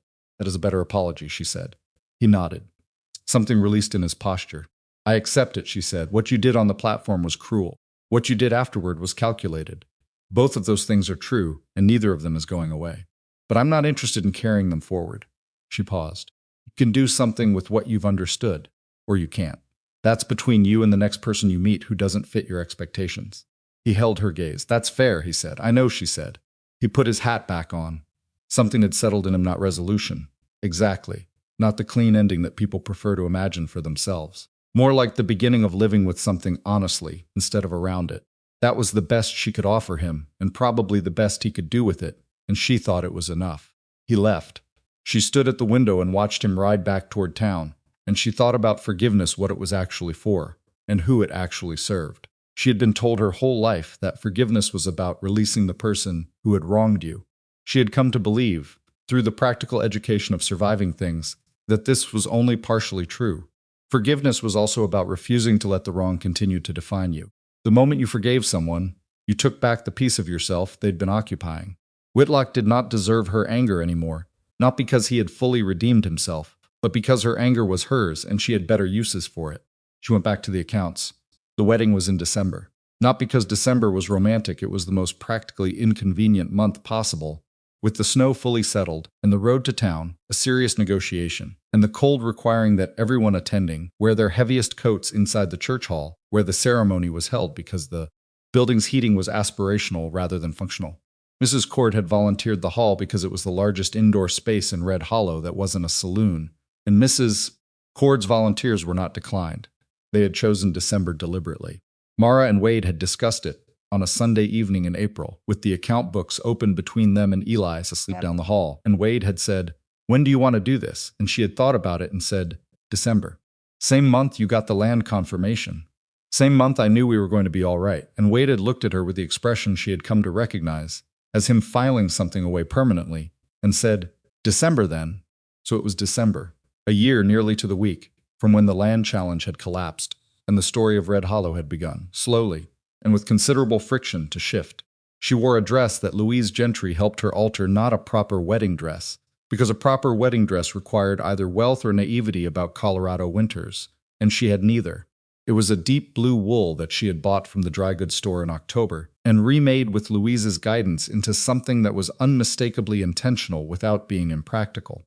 Louise had said, when they finished the final fitting, "You look like yourself." Mara had understood this to mean she looked like a woman who had chosen this deliberately and was not pretending to be something she wasn't, which was exactly what she had been aiming for.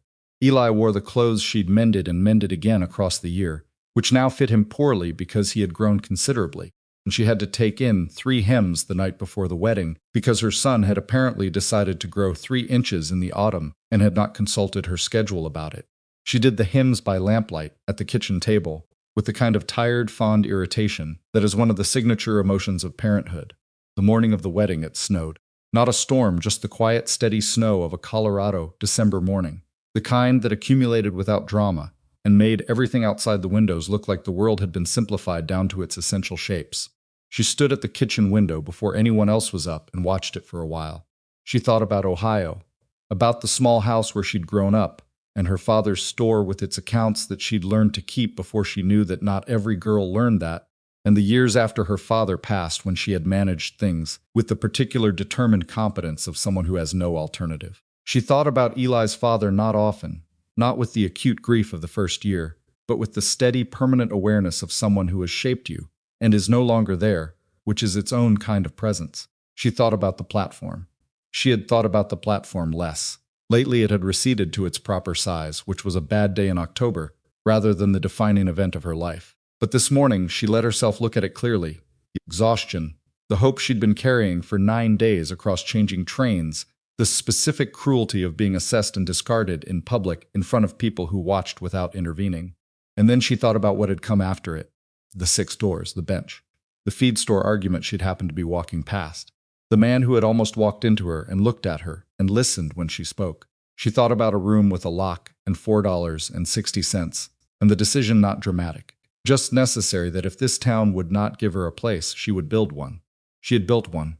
Not the one she'd planned, not the one she'd written letters toward across 1,000 miles of hope and uncertainty. Something stranger and harder and more genuinely hers. She heard movement down the hall. Eli, awake early the way he always was on days when something was happening, because he had the instincts of a child who has learned that the world is interesting and it is better to be awake for it. She went to get him before he woke Wade, because Wade had been up late dealing with a fence issue and needed whatever sleep remained, and this was just the ordinary calculus of a shared household, and she found Eli standing in his doorway in his nightclothes, regarding her with great seriousness. "Today," he said. "Today," she said. He considered this. "Mr. Wade is getting married too?" "Yes," she said. "Both of us." "Both," he repeated. He nodded with the satisfaction of a child who has confirmed a logistical detail he was uncertain about. Then he held up his arms to be carried, which he rarely did anymore. He was nearly 3, and had strong opinions about walking, and she carried him to the kitchen and held him for a moment before she set him down. She was not a sentimental woman. She had not been built for it, and life had not reinforced it. But she held him for that moment and let herself feel the full weight of him, his specific, irreplaceable weight, the weight of this child who had slept beside her on 9 nights of train travel and sat between her legs on a bench outside a dry goods store while she counted coins for the 2nd time, and had walked into a strange man's kitchen and climbed, uninvited, into his chair and accepted half a biscuit without ceremony. He had trusted her to find something. She had found it. The hall was full by mid-morning. Not extravagantly full, this was a working community in December, and people came from what was practical, not from any distance but full in the sense that mattered. Louise was there with Gentry, Ruth Halverson, and Pearl. Mrs. Cord in her best coat, presiding from the front row with the quiet authority of a woman who has decided this is the correct outcome and is accordingly here to bear witness to it. Denny Barrow had cleaned up to a degree she hadn't thought possible and looked genuinely moved, which she found unexpectedly touching. Cal Pruitt stood beside him in his good jacket, stood at the end of the row, appeared to be emotionally composed but suspiciously bright-eyed. She walked in with Eli beside her, not on her hip, not carried, but walking beside her with his hand in hers, which was how they had agreed it would be, because Eli had been consulted on this point and had expressed a clear preference. He was wearing his mended clothes, and his hair had been combed into a temporary approximation of tidiness, and he was regarding the hall with great seriousness, because he understood, in the way small children understand the significance of things even without the vocabulary for it, that today was important. Wade was at the front of the hall with the justice of the peace, a man named Calloway, who had been performing civil ceremonies in this county for 15 years and had the practiced, warm efficiency of someone who understands that the paperwork is not the point. Wade had his back to the door when she came in, and he turned when he heard the change in the room, and she watched his face when he saw her. She had come to know Wade Mercer's face over the course of a year. She knew its careful economy, the way it gave up information slowly and under pressure, the specific adjustments that happened when he was thinking something he was deciding whether to say. She knew the jaw and the eyes and the hands. What she saw on his face when he turned and saw her was none of those things. It was simpler and less managed than anything she'd seen from him before, and it was there for a full 3 seconds before he got it back under the usual control. She catalogued it and kept moving. Eli released her hand when they reached the front, because he had spotted Denny and had decided, apparently, that his ceremonial duties were complete. Denny received him with the practiced ease of someone who has been a de facto babysitter for 11 months and knows how to incorporate a nearly 3-year-old into a standing position without disrupting the proceedings. She stood beside Wade. "You look like yourself," he said quietly. Louise's phrase or the same idea arrived at independently. Either way it landed the same. "So do you," she said. Calloway began. The ceremony was not long. Mara had not wanted long. She had enough experience of elaborate arrangements to know that elaborateness was often a way of covering uncertainty with ceremony. And she was not uncertain, and neither was Wade, and so there was no need to cover anything. She said what she meant, so did he. The words were the plain ones, the ones that have been said so many times that they've worn smooth and carry only what you put into them, which means they carry everything or nothing, depending on the people saying them. When it was done, Eli detached himself from Denny's side and came to stand beside Mara and looked up at Wade with great seriousness. "Married?" he said. "Married," Wade confirmed. Eli absorbed this. Then he turned to Mara. "And me?" She crouched down to his level. It was the question she had been waiting for, not with anxiety, but with the particular readiness of a mother who knows the important questions before they're asked. "You're ours," she said. "You've been ours for a while. Today just means everyone knows it." He thought about this with the visible effort of a child working through a complex idea. Then something resolved in his face, that shift she had first seen in the weeks after arriving at the ranch. The one that said, "Okay, I have decided this is all right," and he nodded. "Okay," he said, and went back to Denny. Wade had heard all of it. He was looking at her when she straightened up. His expression was doing the thing it did when he was containing something. "He's good," Wade said. "He is," she said. "He always was."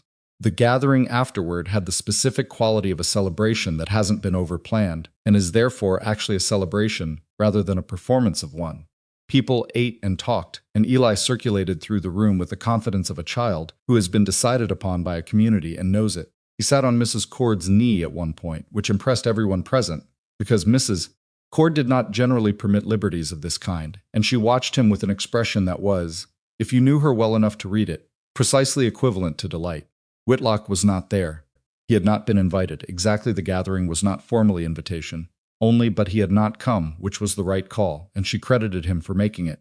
There would be other community events, other occasions, where they would be in the same room, and she expected those would be navigated with the careful, permanent distance of people who have reached an armistice and are managing it civilly. That was sufficient. She had not expected more. Louise found her near the food table, as Louise usually did, and said, "You look relieved." "I didn't think I was nervous," Mara said. "Apparently I was." "Everyone's nervous," Louise said. "Anyone who isn't nervous either doesn't care or hasn't thought it through." "Which were you?" Mara said. "Terrified," Louise said. "Gentry had to talk me through the morning." She said it without embarrassment, in the direct way of a woman who has been married long enough to find the early panic funny. "He'll probably do the same for you sometime." Mara thought about Wade talking her through something. The image was unfamiliar. She had been talked through so few things, had done so much of the talking through herself, for herself and for Eli, and for anyone else who needed it. The idea of someone doing it in the other direction was strange, in a way that was not quite discomfort and not quite relief. Maybe, she said. Louise looked at her with the particular clarity of a woman who has been watching someone for a year and has drawn her own conclusions. You're still waiting for it to not be real, she said. Aren't you? Mara was quiet for a moment, then a little. It's real, Louise said, simply. Without drama, you built it. Real things tend to be what we build, rather than what falls into our lap. She thought about that on the walk home. Wade was beside her, and Eli was on Wade's shoulders because the snow was deeper than it looked and his legs were tired, and the light was the low, golden light of a Colorado December afternoon, the kind that comes in at a slant and makes everything it touches look like it was worth the wait. She thought about what Louise had said. Real things tend to be what we build. She had come to Red Hollow believing she was accepting an arrangement, and the arrangement had collapsed in the first 30 seconds, and everything that had followed the 6 doors, the bench, the feed store, the room with a lock, the accounts and the letter to Owen Fitch, and the December gathering, and the Sunday evenings at the kitchen table had been construction. Slow, difficult, unplanned construction of a life that no one had designed for her. The people who build things from wreckage rarely get credit for the scale of what they've done. The wreckage was there. So everyone who walks past afterward thinks the hard part was surviving it. The hard part is not surviving it. The hard part is deciding what to make with what's left, and then actually making it, day after day, without the comfort of a blueprint. She had not had a blueprint. She had had a son and $4.60 and a set of skills that the world had not sufficiently valued. And she had built from those things something that was, by December of this year, real in the way that Louise meant built by hand, out of chosen materials, imperfect in all the ways that hand-built things are imperfect and strong in the ways that imperfection sometimes produces. Cold, Eli announced from Wade's shoulders. Almost home, Wade said. How almost? Can you see the house? Eli looked. Yes. That almost, Wade said. Eli accepted this with the dignified patience of a child who has learned that the adults are usually approximately right about distances.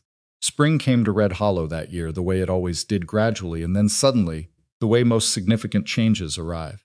The snow loosened its grip on the road first, then on the south pasture, then on the mountains where it would hold longest, retreating upward through April and May to the high places where it stayed year-round. The ranch came through the winter better than the previous year. The supplies had held because they'd been managed correctly. The accounts were current and the ledgers legible, and the spring purchasing done from a position of clear knowledge rather than the anxious improvisation she'd found when she arrived. Wade said in his way, which was to say practically, without ceremony, that the Eastern Acres grass was coming in better than it had in 3 years, because the fence line had been properly maintained through the winter, and the grazing rotation she'd helped him work out on paper in November had kept the land from being overused. She had looked at that fence line, the Eastern Acres, in a particular way since December. Not with triumphalism. Triumphalism was not in her nature, and the land didn't care about Whitlock's failed challenge in any case, but with a kind of specific acknowledgement. She had found those acres in a set of documents late at night at a kitchen table, and she had understood their significance before anyone had tried to take them, and that mattered. Not to the grass, which grew indifferently regardless of who fought for it, but to her. Knowing you stood between something and its destruction before the destruction was attempted, that was not nothing. Eli turned 3 in April. They observed it with the particular low-key festivity of a household that includes a child who is not yet sure what a birthday means, but is convinced it means something. Denny made a cake from a recipe he claimed to remember from his mother's kitchen, which produced a cake that was structurally ambitious and texturally complicated, but that Eli regarded as extraordinary and ate 2 pieces of with great seriousness. Wade gave him a small wooden horse that he had clearly spent several evenings carving in the barn when he thought no one was paying attention. Eli carried it with him for the rest of the day, with the care of someone transporting something precious. She watched Eli carry the wooden horse around the yard in the April light and thought, he will not remember the train. He will not remember the bench or the coins or the 6 doors in one afternoon. He will not remember being the child whose presence was used as a reason to humiliate his mother on a public platform. What he will remember, what will be the deep foundational memory of his life, the one that shapes how he understands what is possible, is this: a yard, an April afternoon, a carved horse in his hand, people who chose him. That was what she had come west to build. Not a husband, not an arrangement, a foundation for her son that started earlier than his own memory, so that what he knew before he knew anything was that he was worth choosing. She had built it. Owen Fitch wrote in May. A longer letter than his previous ones. He had more time in May, he said, which she gathered meant the weather in Durango was finally cooperating with sitting outdoors. He said that the county land office had reached out to him for a formal consultation on survey documentation practices, which he attributed in part to the attention the Mercer matter had brought to the question of counter-signature records. He said he had agreed to the consultation. He said it was gratifying to have the issue of missing documentation treated as an issue, rather than a clerical footnote. She read the letter at the kitchen table and thought about a retired man in Durango who had spent 8 years knowing that his countersignature had been omitted from a record and had been told it was properly filed and had kept his copies and had waited. I have waited some years for someone to notice the discrepancy. She wrote back. She thanked him for the consultation and told him she thought it would do some good, and she meant both things. She signed the letter Mara Mercer and held the pen above the paper for a moment after, looking at the name. She had not been careless about the change. She had thought about it, the particular implications of a woman's name being altered by marriage, the way it could mean absorption or could mean addition, depending on everything else surrounding it. She had come down after consideration on the side of addition. She was still Mara Bell, and everything that name had built, the accounts and the letters and the practical intelligence that had saved a ranch and a reputation and a piece of land over the course of 8 months. She was also now Mara Mercer, which was not a replacement but an expansion. She carried both. She sealed the letter and went to start supper. That summer, people came to her. Not formally. Nothing was formal in Red Hollow. But word had moved in the way word moves in small communities, and by June there were women who stopped her at the market to ask questions about their household accounts, or who sent their husbands to ask Wade if his wife might be willing to look at a ledger that had gotten confusing.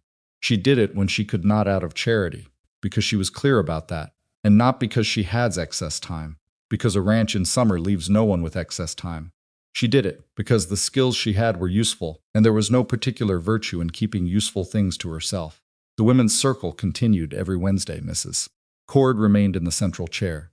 Mara continued to attend and to speak when asked, and to listen the rest of the time with the attention she gave to most things, genuine and specific.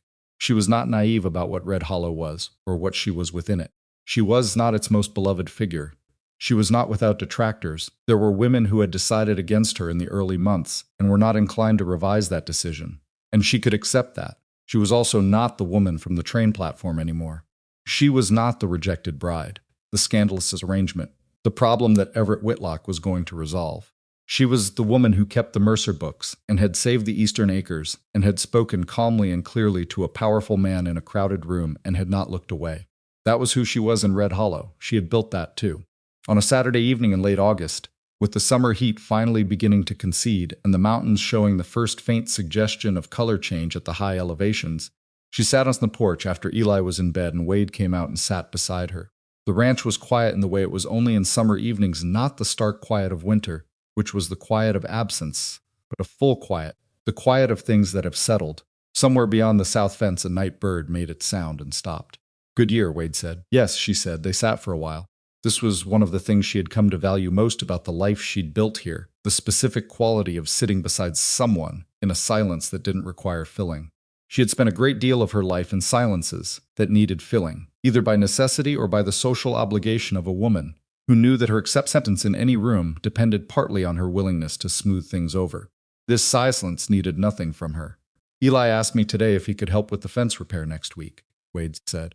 "What did you say?" Said he could hand me things. A pause. He seemed satisfied with that. She almost smiled. "He's learning to negotiate." "He gets that from you," Wade said. "He gets it from watching," she said, which is the same thing. The night bird made its sound again, further away now, moving through the dark in whatever direction night birds move. She thought, sitting there, about something she had come to understand over the course of this strange, difficult, improbable year. People speak about strength as though it is a fixed quality, as though some people have it and some people don't, and the ones who have it simply draw on it when needed. She had come to believe this was wrong. Strength, in her experience, was not a reserve you drew from. It was a practice. You built it the same way you built anything, by doing the work, repeatedly, even when the work was not dramatic, even when no one was watching, even when the result was only that things were slightly more stable than they had been the day before. She had been practicing it for 2 years before she came to Red Hollow, and for the year she had been here, and she would keep practicing it, because there was no point at which you had enough and could stop. There was no destination. There was only the ongoing work of remaining a person who could be counted on by the people who needed her. Eli needed her. He would for a long time, yet in different ways as he grew. Wade needed her, or rather, needed what they had built together, which was a more accurate way to say it. He was not a dependent man, and she had not wanted a dependent man. He needed her presence in the way that people in genuine partnerships need each other, not to survive, but to do better than surviving. And she had come to admit more clearly than she had in the early months she needed this. The room with a lock had become a house with a family in it, and the family was imperfect in all the ways that real families are imperfect. But it was hers, and she had made it, and that was not nothing. That was, in fact, quite a lot. She had come west carrying a broken suitcase and a wounded heart, and a child who had already suffered more than a 2-year-old should. She had expected to find a husband. Instead, she had found something that required more from her and gave more back a life as she had built with her own hands, from the specific materials available, in the specific conditions that existed, without the luxury of waiting for better circumstances. The circumstances were never going to be better. The circumstances were always just what they were. The only question was what you built from them. She had built this. The mountains were dark shapes against a sky gone deep blue at the edges and still faintly gold above the western peaks. And the ranch sat solid in the last of the light, and her son was asleep inside dreaming whatever 3-year-olds dream. And the man beside her was quiet in the way she had come to understand as comfort rather than distance. It was not perfect. It was never going to be perfect. It was real, which was harder to come by and worth considerably more. That was enough. That had always been enough if you were paying attention.